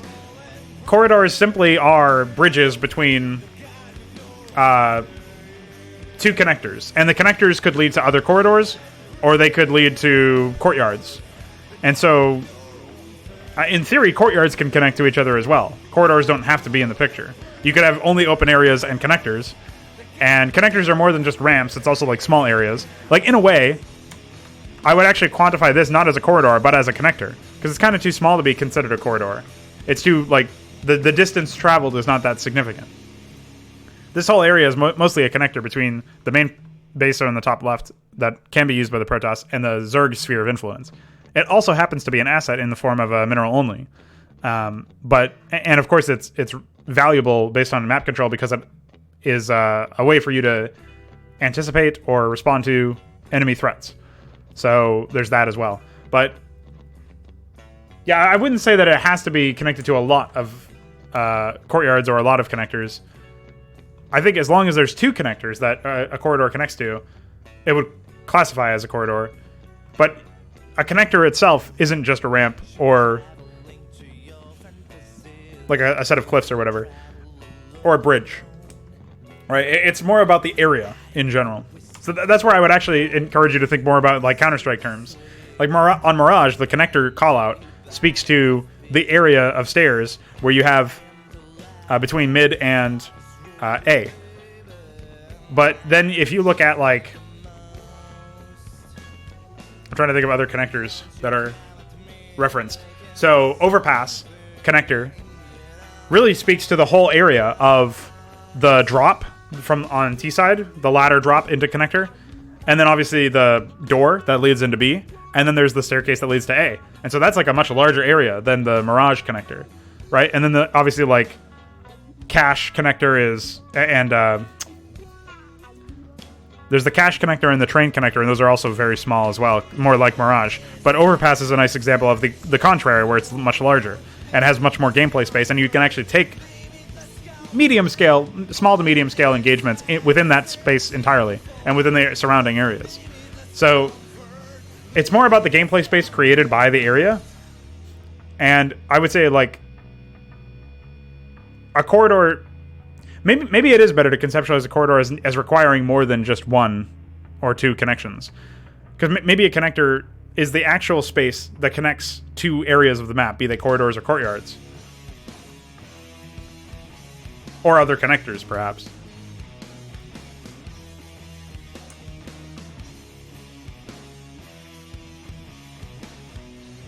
Like, that's actually an interesting puzzle.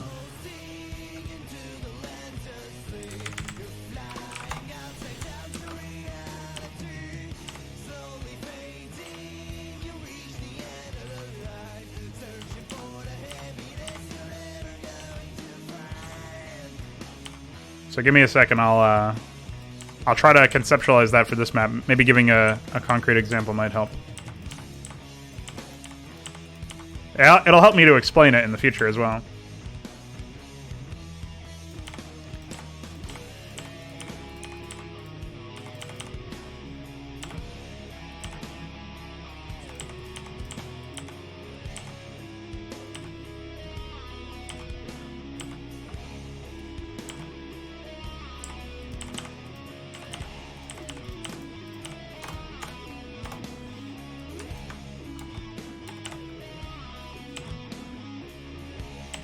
Very worried about reassigning resource areas.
Okay, I think I got everything.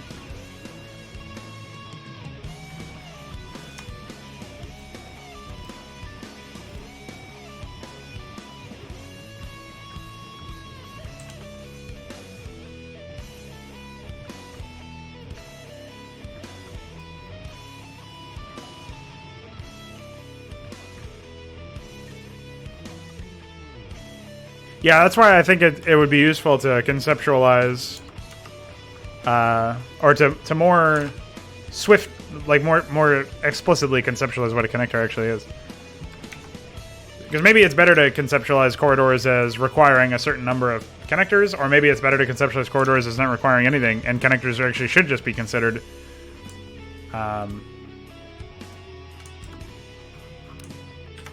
more broad strokes, right?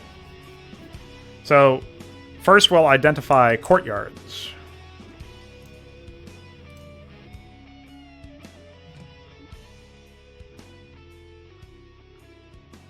So I think the most obvious one would be the main bases, right? So we have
okay.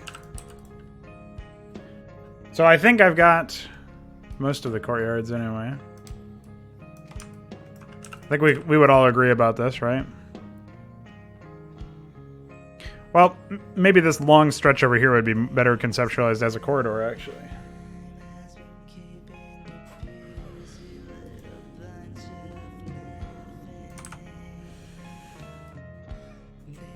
Is it open enough to be considered a courtyard? I'm not sure.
Purple is a little obnoxious. We'll color overlay that real quick.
think I got everything. Oh, wait.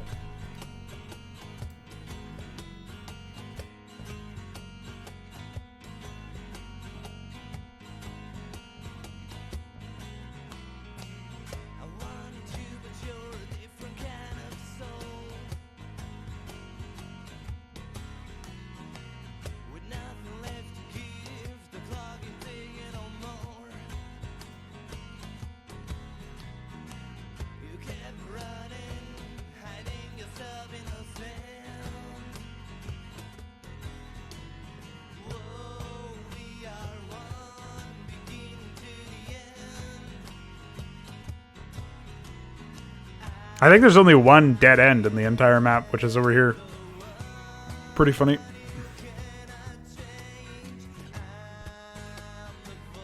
I mean, obviously, technically, it's a closed circuit, but strange that that's a stat.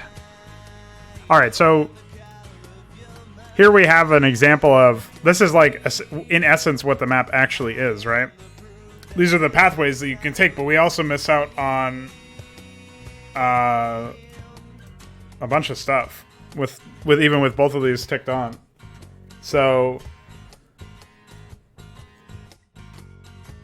oh yeah, I forgot to do the temple. Good call.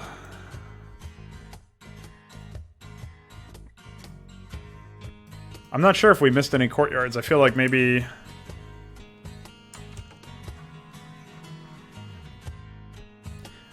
because some stuff definitely blurs the line, right? So these are just paths. I didn't mark connectors or corridors. I just marked paths.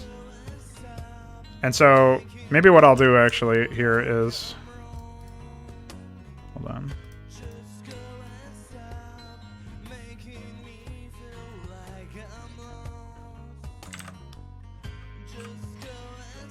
For this, I'll just mark expansions.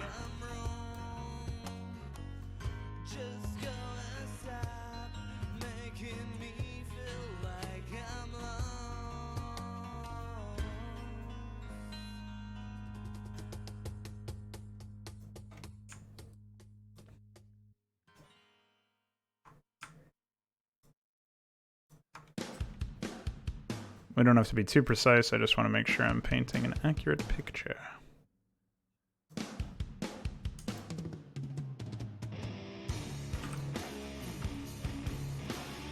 All right, so now I'll just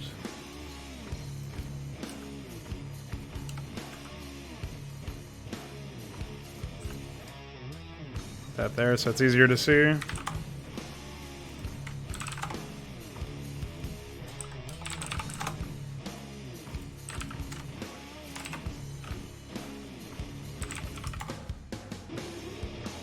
Yeah, that's over here is the island expansion. So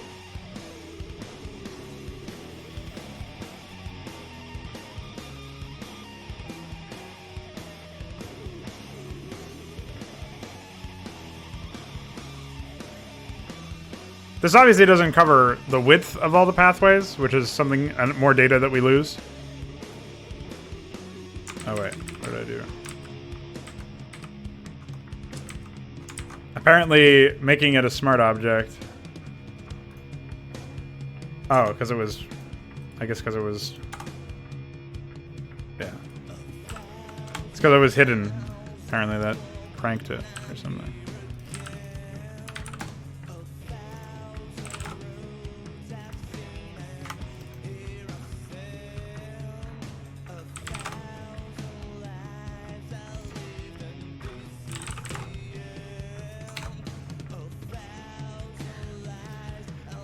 So at least we have the assets and pathways in this example. So we've done that. But breaking down corridor and courtyard, and or rather corridor and connector, really it's like comparing like certain corridors or certain connectors feel like maybe they should be courtyards, or certain paths feel like they could quantify or be classified as any of them. That's where I feel like we're running into issues.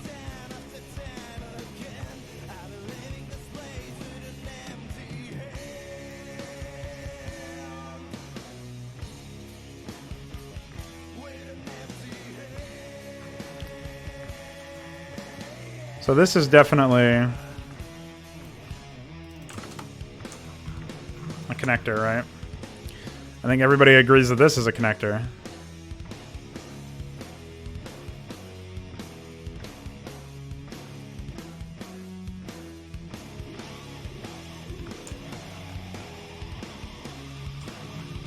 But is this... I would say this is also a connector down here.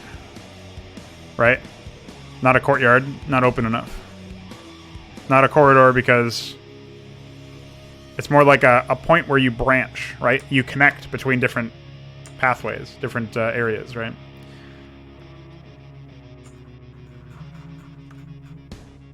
So maybe corridors have to be a certain length in that sense, right? Maybe that's the best way to conceptualize it. Like I would say this is probably a corridor down here, right? And then over here also. But connectors are bridging the gap in that sense, bridging the pathway.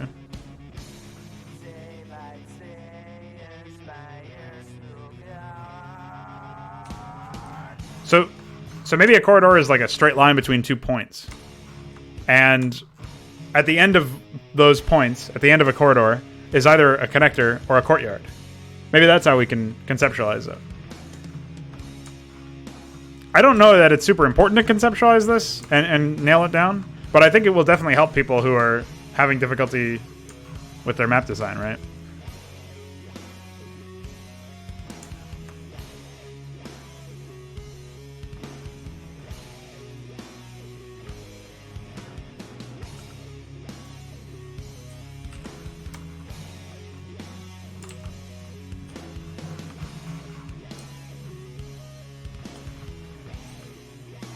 Though, I guess in this case, this would probably quantify as a corridor because it's a connection of...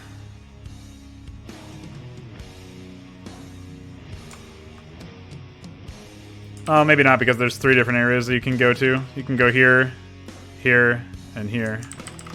So I'm not sure.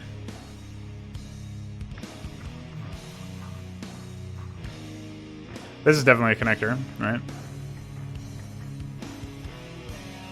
Pretty easy there. Like, some of them are super easy to figure out. But I think it goes to the... Like, if there's more than...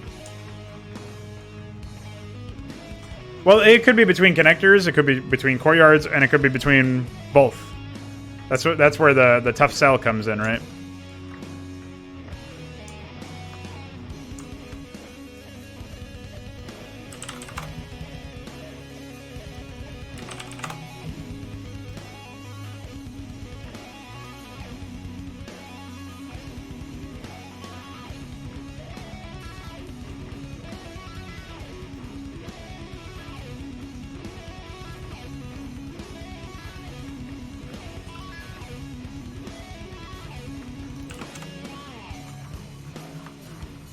Probably have to change that color at some point.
Yeah, I think identifying corridors and connectors is proving to be the biggest issue.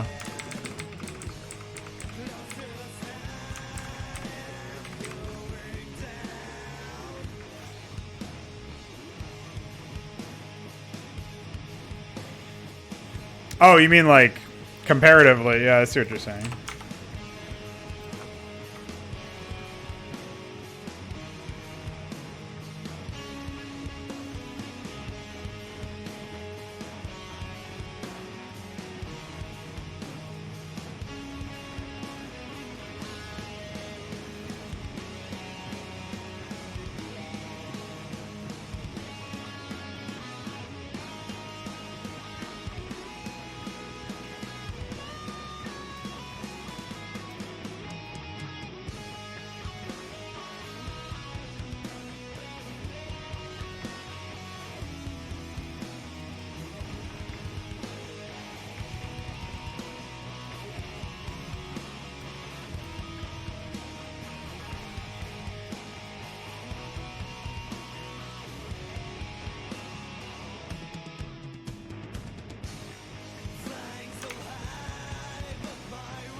Yeah, I've been trying to map out like what each part of the map is, so just to try to quantify stuff.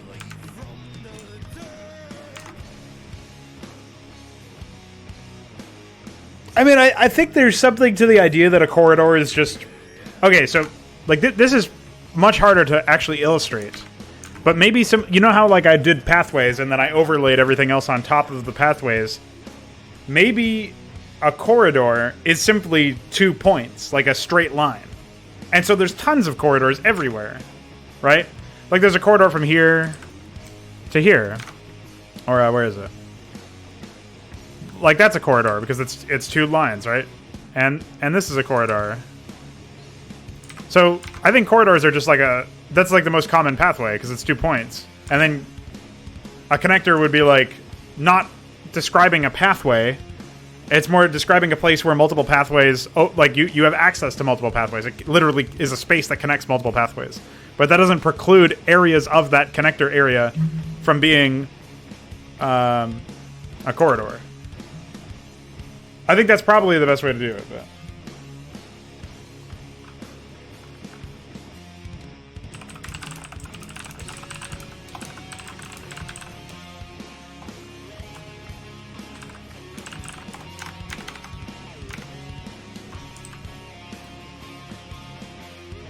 So, I don't exactly know how else to describe it, unfortunately. But at least we drew a pretty picture, like Connor said.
That's epic.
Dude, what?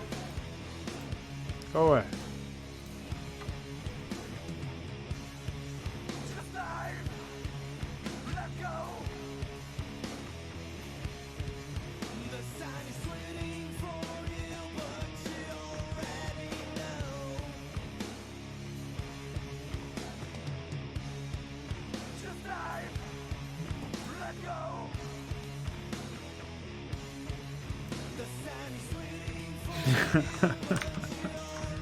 It's pretty epic. I like. Ay.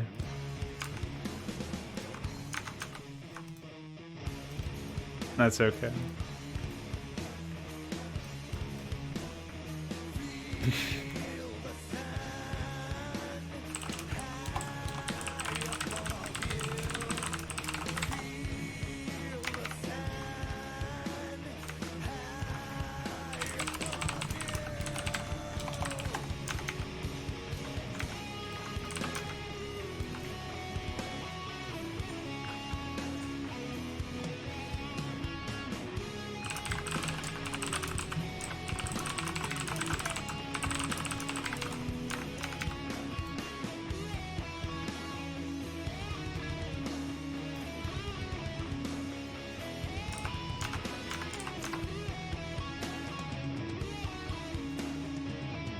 That's okay. We experimented with it at least.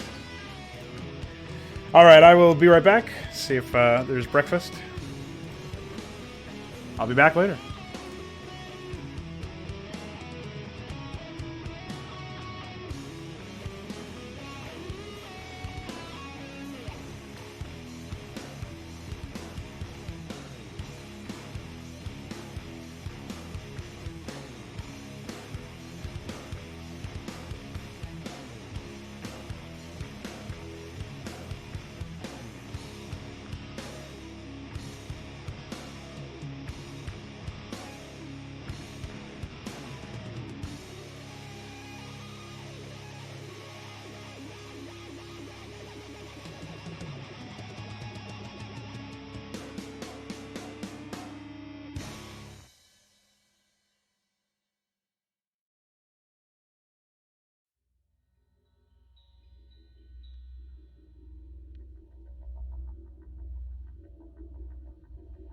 We grow in pain.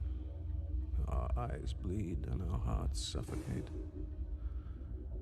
There is darkness nested in our souls, and the wave of anger is finally upon us.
All right. I'm back.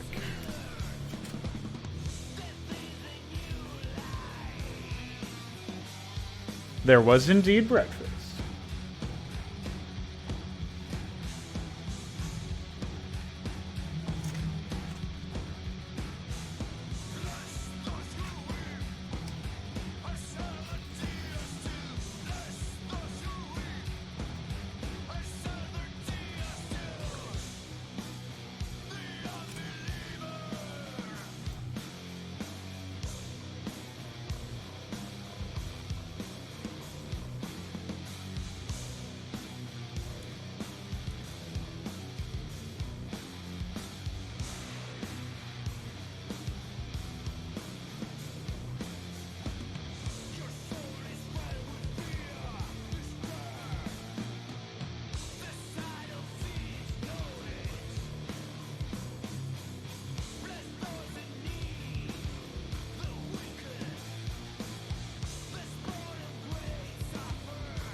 All right. What's next on the list? Did I get this to compile? Did I even try? I think so.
Nice.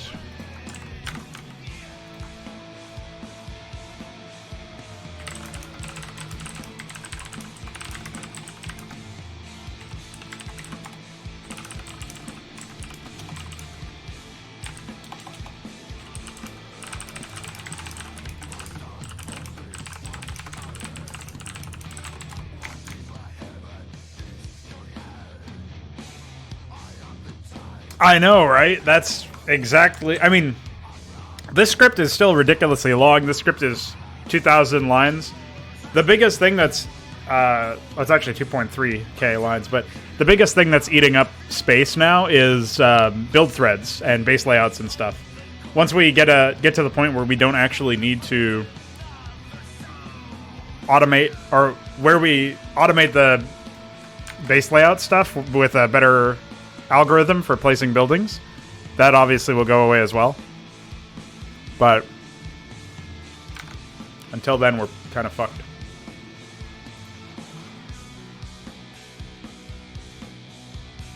It's uploaded.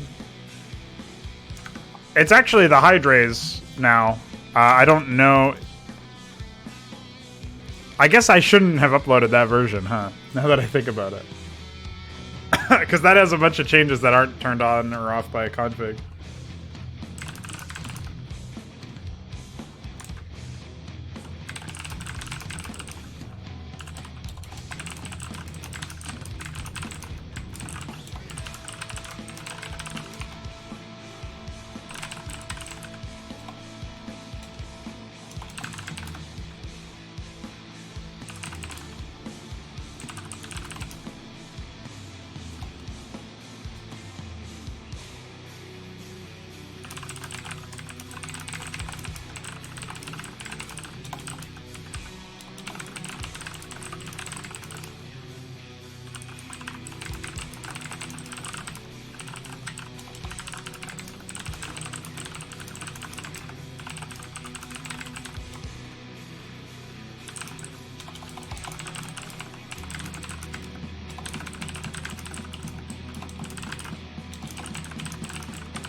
Anyway, I can send you the latest Hydrays, which is a little bit more updated. It has the carrier stuff, but I don't know that you want to be operating within that environment, so I don't know if it'll be particularly useful for you.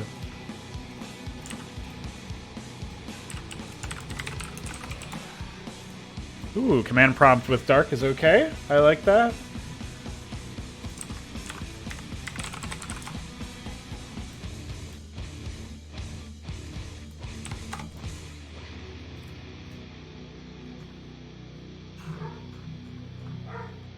Dog.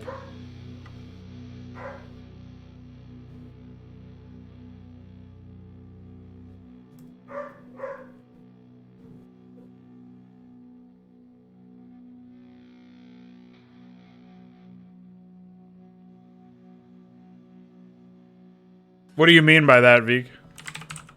Oops.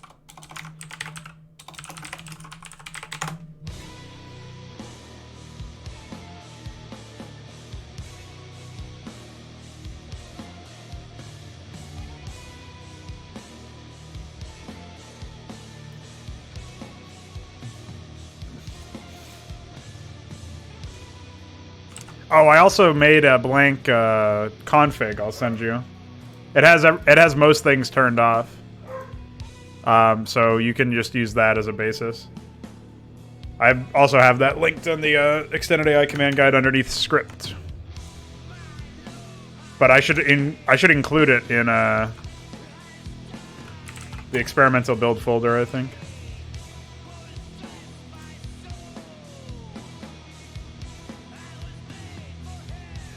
I don't know what's going to happen if you don't have Hydra Starcraft. What I think happens is it implements certain features that have not been made into config options yet.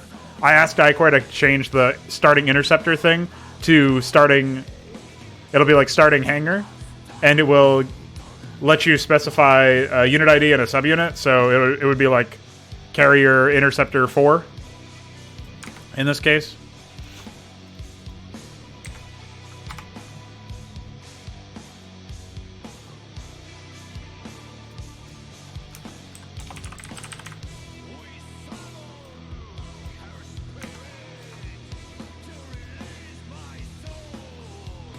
It stops, so if you...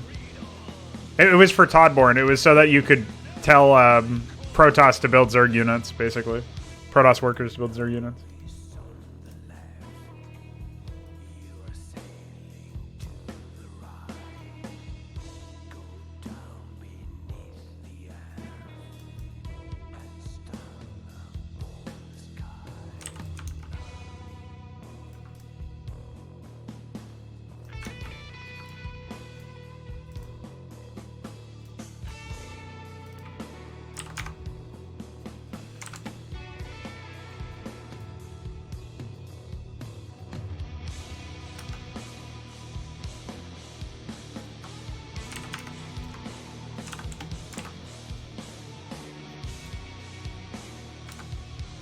For what it's worth, Windows performance has been better. Windows specific performance has been better.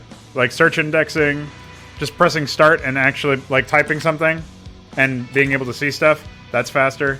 I wish I could get rid of this. I don't know what the fuck this is.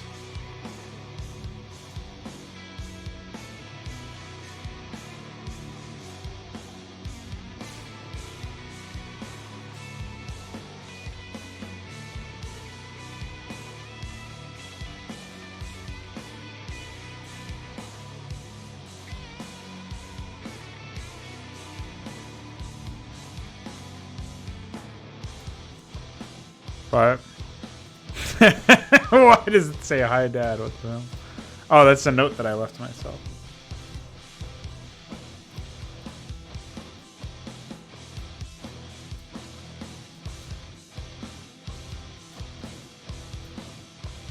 Oh, that's better.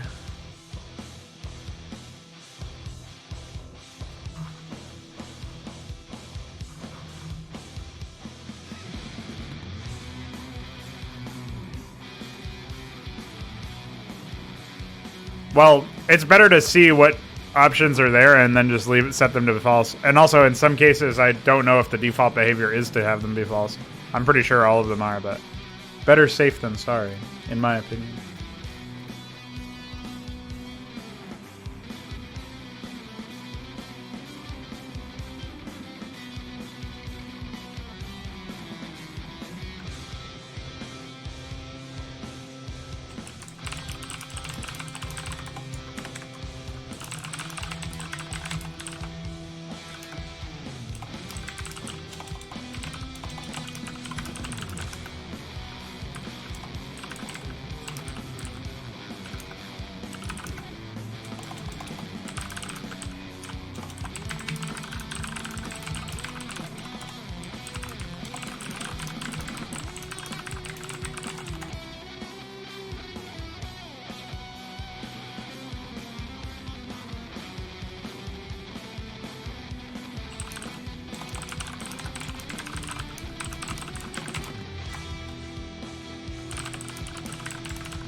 Icor's saying that actually it's fine for you to use Hydra's. I'm getting him to confirm that right now, but...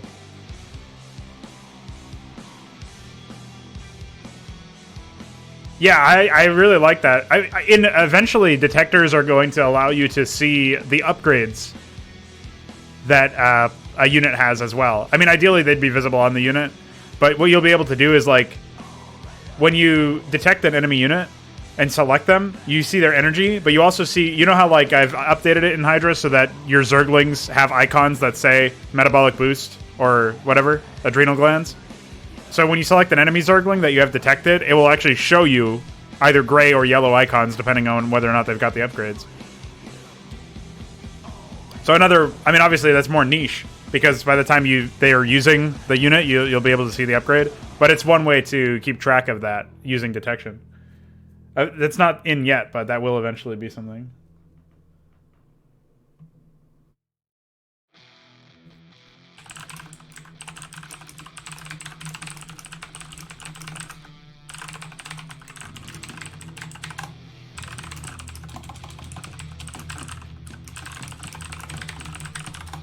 Okay, so Iquare confirms you can use Hydra's in anything. He's using it in Overlord, and I was using it in Toddborn, but I didn't know if you could use it in Vanilla or some other project that was modified elsewhere. So you can use the current plugin, which means I'll update it with the latest changes.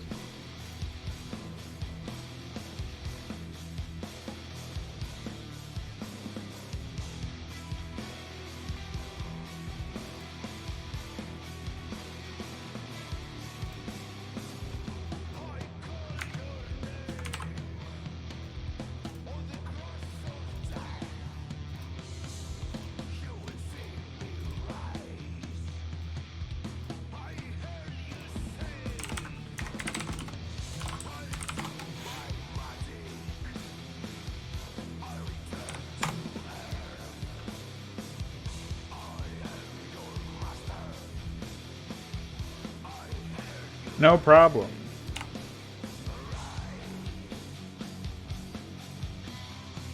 I've decided to remove the AI bin and the Pi, or the, I don't know, yeah, it was Pi AI and AI bin were in there. I've decided to remove those and just distribute the DLLs. And so that'll be one area where you can grab them. You grab the DLLs in that case, and then in the extended AI command guide,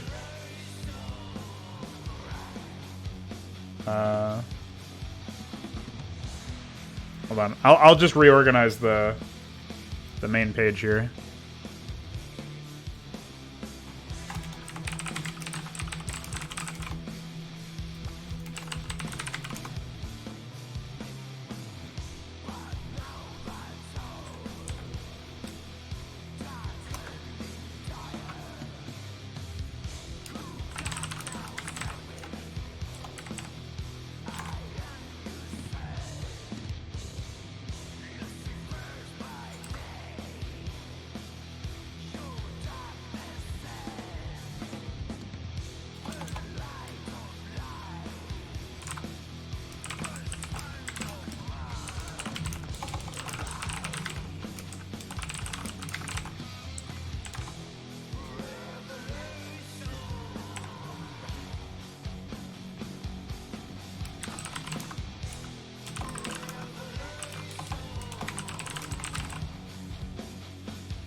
I guess I'll throw, yeah, I have to throw the config INI in there as well.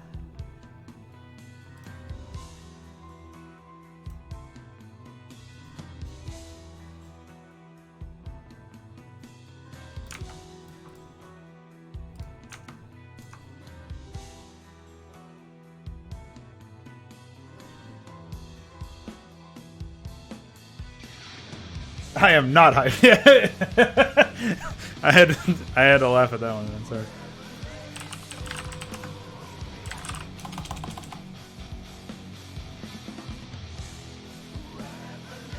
Oh, okay. Nice.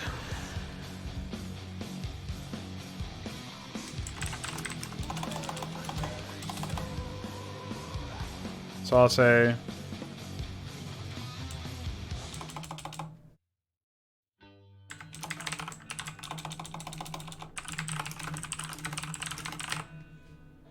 well, I think I'll just get rid of the knave one then.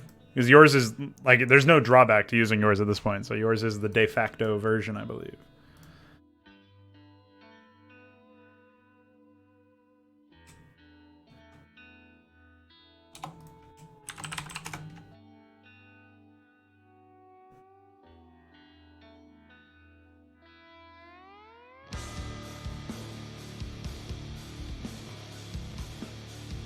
Well, the thing, like, Necron once was talking to a very mentally ill man on Started.net shoutbox, and he was, the mentally ill man was complaining about having to redo a map. And it wasn't a campaign map, it was just like a UMS map or something. And Necron told him that reworking maps and remaking them is part of how you make them better and how you improve, which is like a very obvious but salient point. And like one that I've already arrived at and had already arrived at that point. And this was like a year ago or something. Maybe more than that. But I guess for some reason that logic doesn't carry over. The excuse that Necron has always given to me, even as far as back as when we still talked anyway, was that he didn't want to... He needed the unit extension, the thing that doubles the maximum number of units.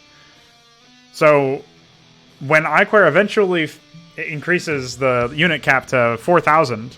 a little over 4,000 is what he said he's going to increase it to, which is, I think, double or almost double what the... Wait, I think you have 1,700 right now in vanilla, and so they doubled that to 3,400. So it's 600 more, 700 more-ish, because it's 4095, I believe.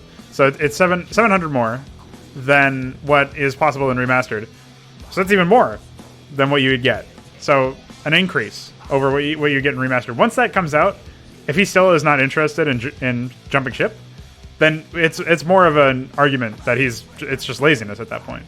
As far as why Nave did it, I have no idea. I think it's because of the multiplayer component for Nave, because Nave enjoys playing co-op stuff and playing with his friends, and it's much more easy. It's much easier for him. I think with the ping on ICOP, he can't play at all. But I still think the better solution in this case is to put together a networking tool that will help that. Like basically taking the good element of the remastered connection for multiplayer and somehow finding a way to, like, not that exact implementation obviously, but finding a way to take that attribute that remastered has that is a benefit and apply it to Brood War.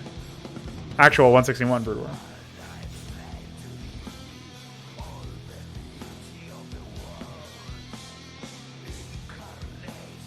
Yeah, I know that the lighting stuff is remastered only because it hijacks the lighting mechanic, the lighting engine or whatever that they used.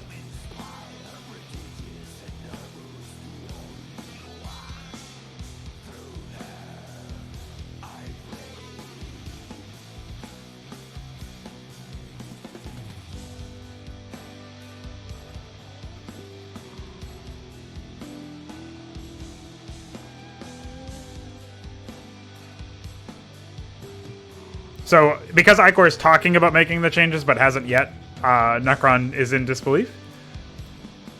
I mean, in a situation like that, I would say the smart thing to do is to not hold your breath and say, I'm not going to hold my breath. I'm not going to bet on the fact that it will be done eventually, right? Because you are relying on somebody else to do it. But instead, keep that option open and say, when that does happen, if that does happen, I will be jumping ship. I don't know if he said anything to that effect, so... Just imagine though that because this, for example, this day-night cycle thing, the lighting system that you have it with MTL for remastered now. Imagine that he says, "Well, I know you can have even more units in 161 now that Icor did that change, but I'm going to stay in remastered because I can edit lighting." Like the goalposts will, I feel like, consistently shift. That's how it's been for other people. Like the people who say that they'll never mod, even though modding is the de facto way you make content, it's always a shifting goalpost. I don't want to make, like, it's like that Andrea Rosa person. I don't want to make my maps compatible with Brood War because maybe some people don't have Brood War, and then they find out Brood War is free, and then they're like, well, I don't want to make my maps with SEM drafts because then people who are using Star Edit won't be able to open my maps. And then they find out Star Edit literally doesn't work anymore because Blizzard fucked it up. And SEM Draft is the only way to open maps in Remastered. Or you open up the 161 Star Edit, which most people don't even have because they don't have 161. And so this goalpost shift again, and it becomes, well, it's the spirit of what I'm saying instead of actually being useful. Like that's what drove me away from the fucking site to begin with. That was the straw that broke the camel's back in that case. The shifting goalposts are pretty infuriating because these people could actually channel productivity and be productive and make good content, or at least they'd have a higher chance of making good content if they decided to open up their avenues to working within modding in 161, or at least doing one of those things, like working within modding. Like at least mod, even if it's not in 161, at least fucking mod. Certainly use Brood War maps and Brood War tech because that's a more complete game state.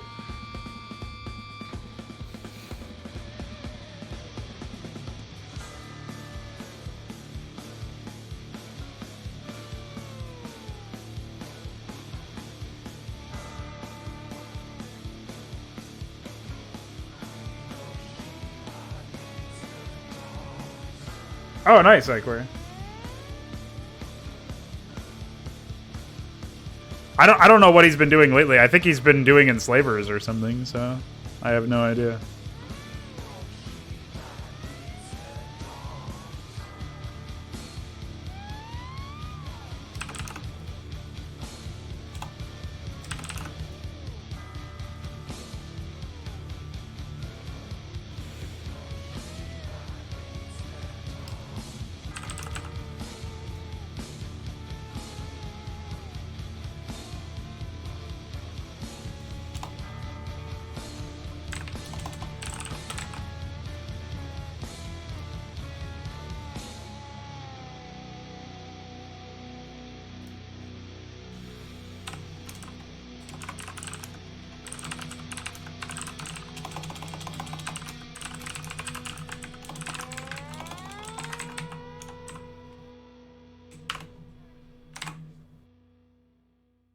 Don't say two.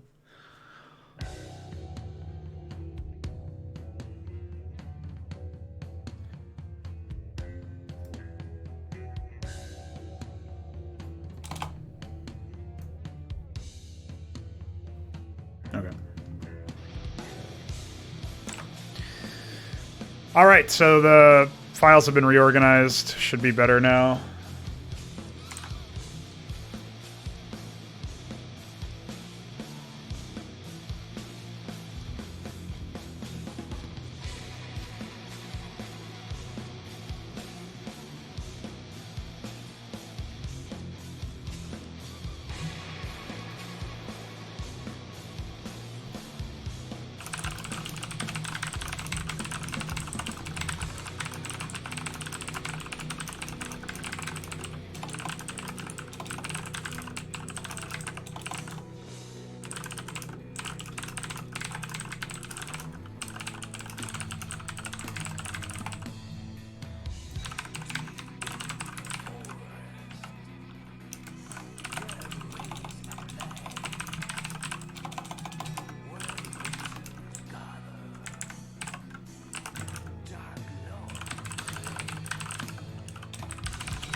Well, yeah. I mean, if you're working within remastered, you're not going for excellence by definition.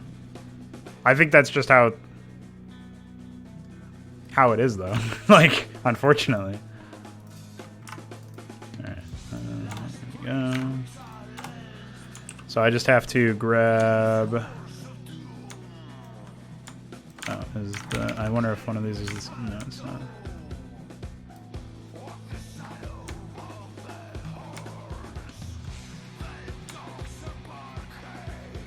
The dogs are barking. That's a real lyric in this. It's pretty epic.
I think the other is more an abstract point and not a line of thinking that I've fully thought through, admittedly.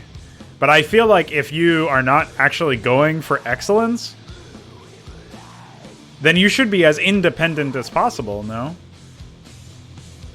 If you're really trying to push the envelope of what you can possibly do in an engine, right? I.e. going for excellence, like you're pushing the envelope in terms of quality, not in terms of like adding random gimmick flame knife stuff, obviously. Then it makes sense for you to call upon people who would contribute to that, collaborating with people, right? Like I call upon Veek for tool editing and Iquare for coding and DF for art. And I'm also starting to shoulder some of that responsibility myself anyway. I was always doing art, but I'm also attempting to branch out and get more familiar with programming and level up the techniques that I'm using. My AI is like one way to do that, right? Because it's improving my understanding of how I would actually program functions instead of just doing things sequentially. So, like, when you're just doing something in a more selfish area, it's selfish to want your projects to be the best, which is what I want, but I'm also doing it because I want to see a general increase in quality for everything, and I want to show, like, I want to pave the way for that. So when you have a situation like that, I feel like it makes more sense. But if you're constantly requesting resources and all of it is, all it's for, all it will be gained are maps that, like, it's not pushing the envelope in any capacity, really, right? Like, you're not doing, it's not the same thing, like, where you're seeking to level everybody up and you're giving back to the community that's giving back to you, I feel like, right? So that's where, I mean, again, it's not a very specific, very well thought out line of logic yet. It's something that I need to work on, the idea of. But it is something that I believe is going on there.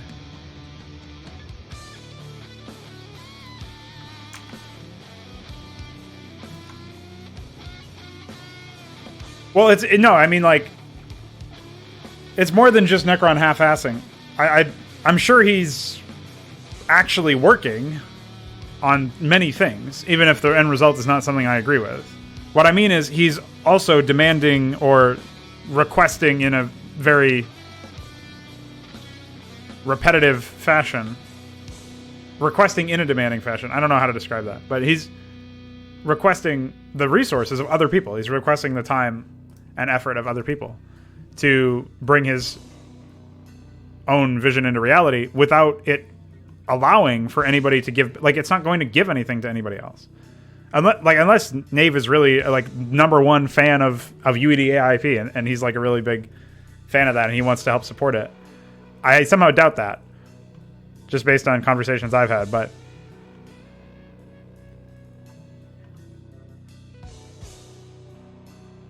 that's one of those situations where, like, the result of me pushing the envelope and searching for excellence is I've given a roadmap to other people who also want to make really good content, and there's like a whole host of learning resources that become available as a result of that. The result of Necron making some maps that he personally enjoys and maybe some other people personally enjoy is not the same thing at all from an educational standpoint, from just on the basis of merit, you know?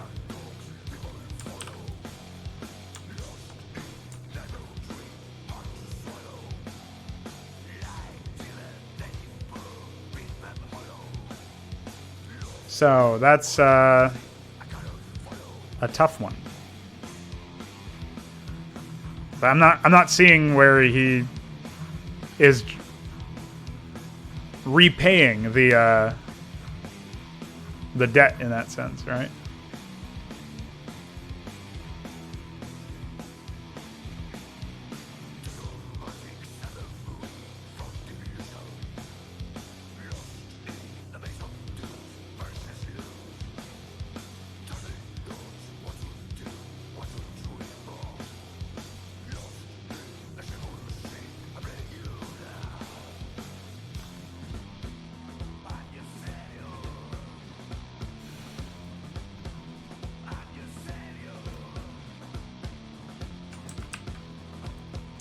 I knew there was a block there somewhere.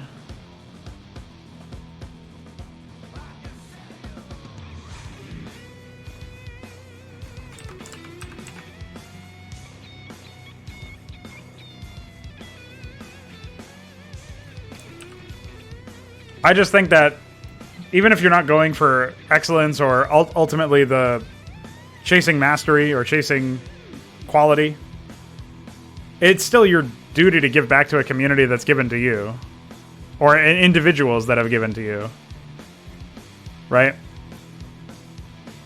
And how you do that is partly for your own determination to make, and partly for the person who you have that relationship with.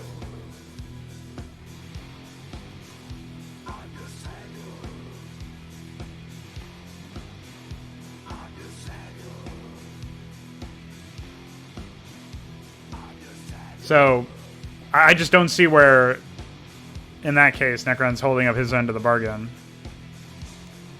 I mean, he's gotten UED Commander, Veek, Knave, and Iquare, and myself at various points in history, but obviously not anymore.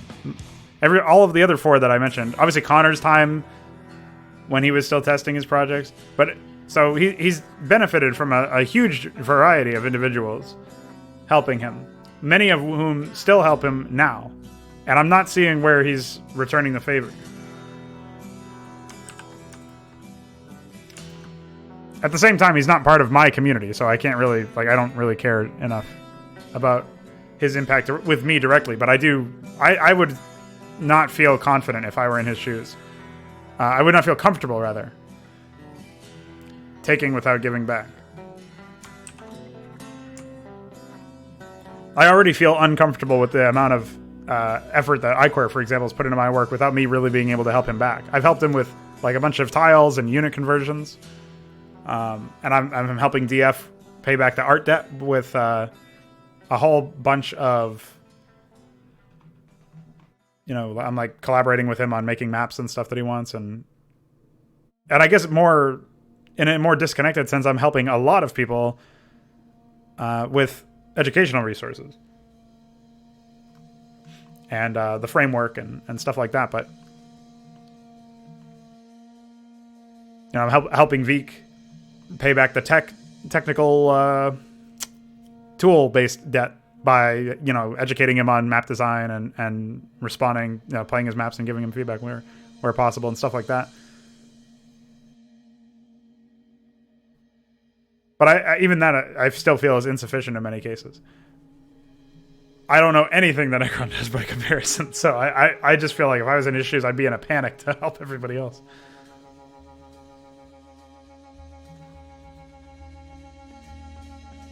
No, it's he Necron. I think that's pinned.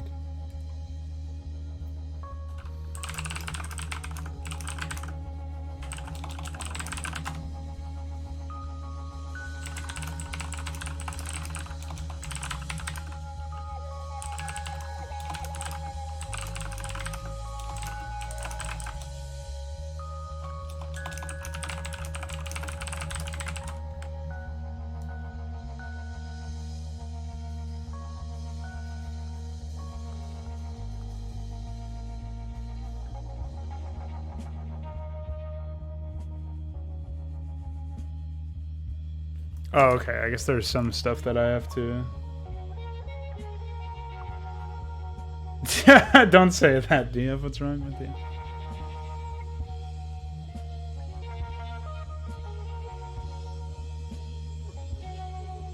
Alright, I have to update config.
I wouldn't even take one for free. Oh, handmade? What did he print out a giant UED logo and then tape it?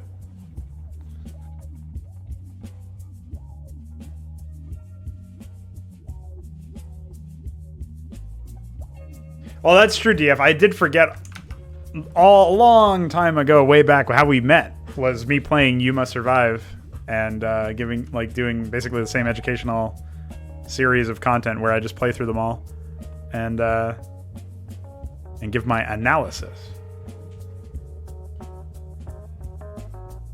Hey, you can't call You Must Survive a cancer campaign. It's a cancer survivor because it's being remade. What a tough fucker that You Must Survive campaign is, surviving to this day. Yeah, I don't actually know how DF plans on doing that.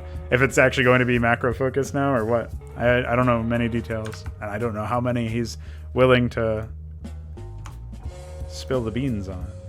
All right, let me upload this updated config.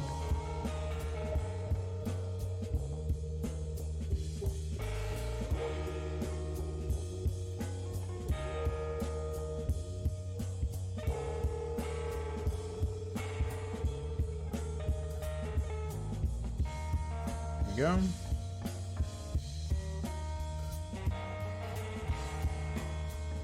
Oh yeah, I should double check just because I should go into my profile.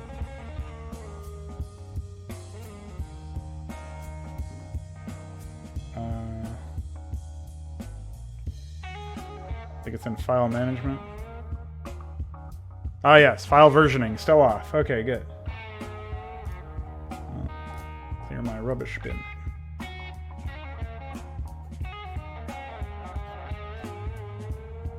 Thank the Lord. Thoroughly, entirely, solely going to be macro focused.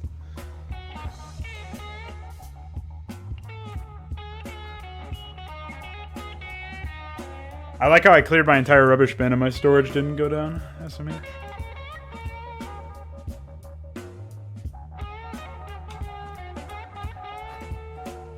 Oh, you know what I should do is config. One other thing I should add.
I don't even know. Do we ship? We should probably ship an updated Firegraft commit as well to use upgrade entries. Oh, should we just wait until Graftware is ready? That's probably the case. It's probably better than the Firegraft thing.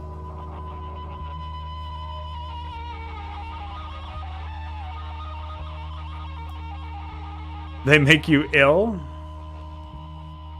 Well, I can't make them inline comments, unfortunately.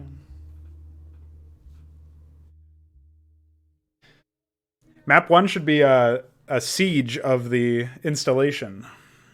That is their prison. That's what Map 1 should be. One of the characters manages to make an escape and returns with a bunch of men.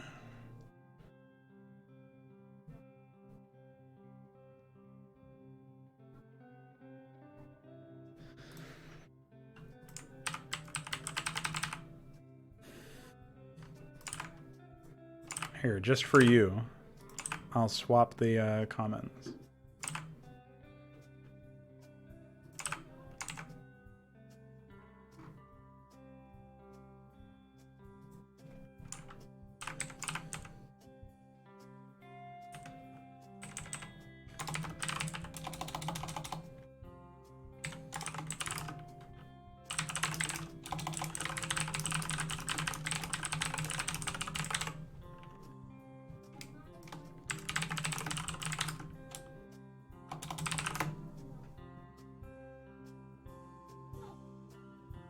Oh, people are outside my window. I was wondering what the fuck that was.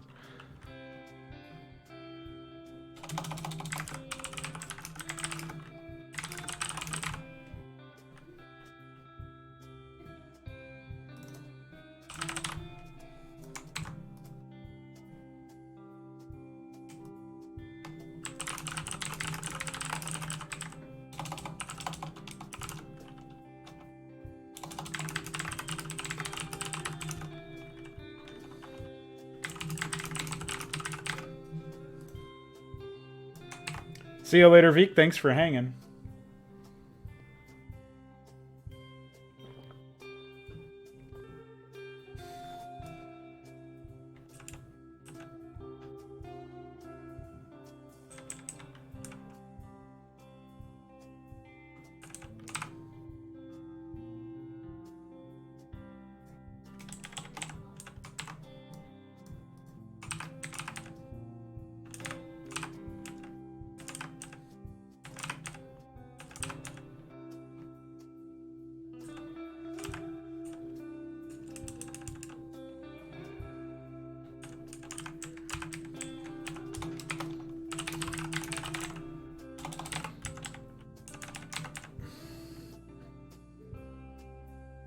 I'm pretty sure they're all going to be going from scratch, similar to. Well, I shouldn't speak. I just when somebody tells me they're remaking something, I assume they're making everything from scratch. But I could be wrong about that for this case. That's just my own bias, though, because that's what I do.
Right, so that includes the maps in this case.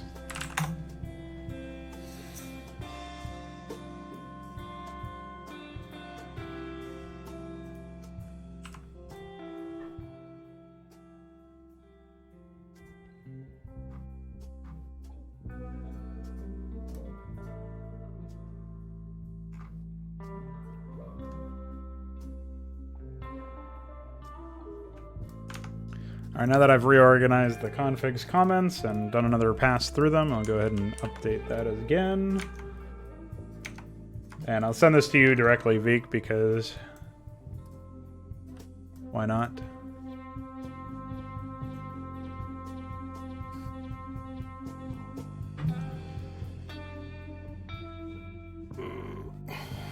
Oh, Veek's not even here anymore. I forgot about that.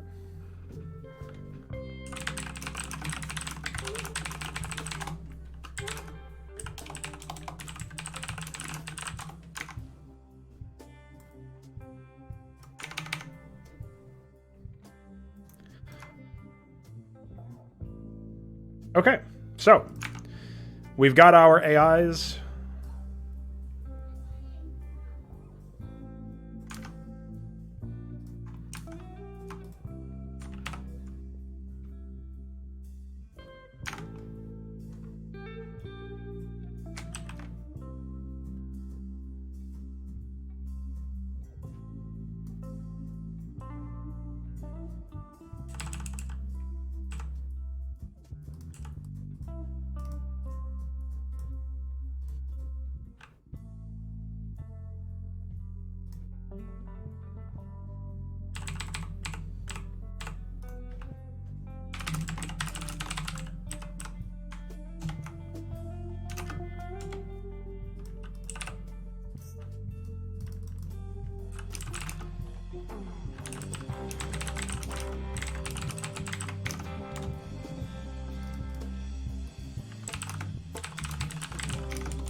Oh, that does remind me. I think this has to be 1 now.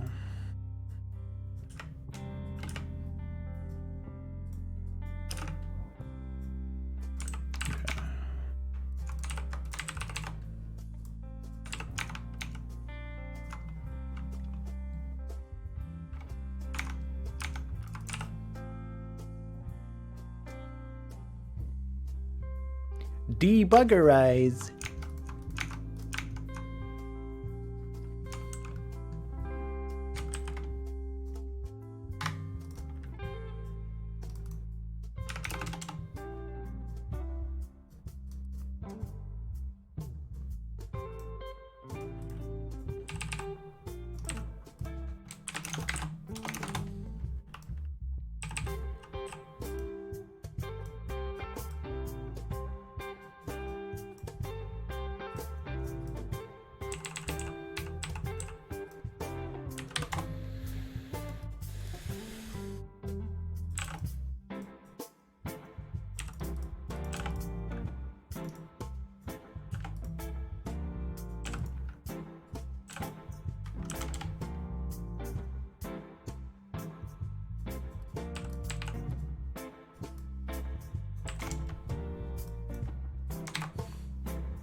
I don't remember what that location is called.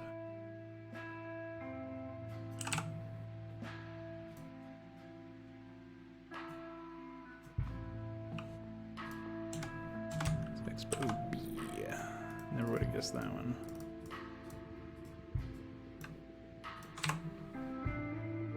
Yes, your basin.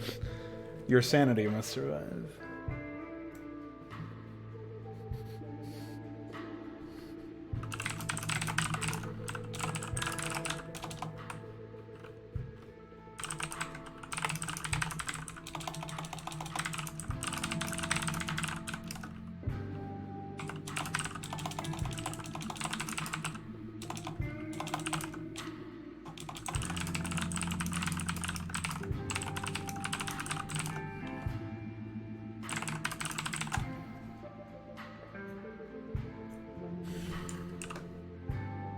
And I think that will do it. Obviously, another rather meandering stream where I spent like 30 minutes trying to figure out how to conceptualize pathfinding or pathways and stuff.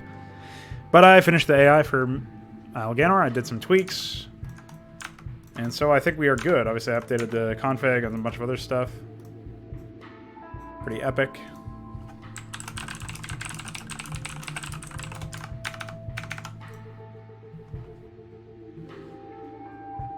So with the last hour and a half or so that I have before I have to leave, I'm going to chill out. Maybe watch a Hydra playthrough or 2 or 10 and see if I can't make any other changes to Vizorgo 1 either before I go to work or when I come back from work. So. Thanks everybody for hanging out today. As always, I appreciate the company. The soundboard with which I can sound off my ideas and let you guys respond. Thanks to everybody who contributes. Veek for the PiMS stuff, DF for the art, Iquare for the tech, the coding, Connor for the playthroughs. Big kisses. Mwah.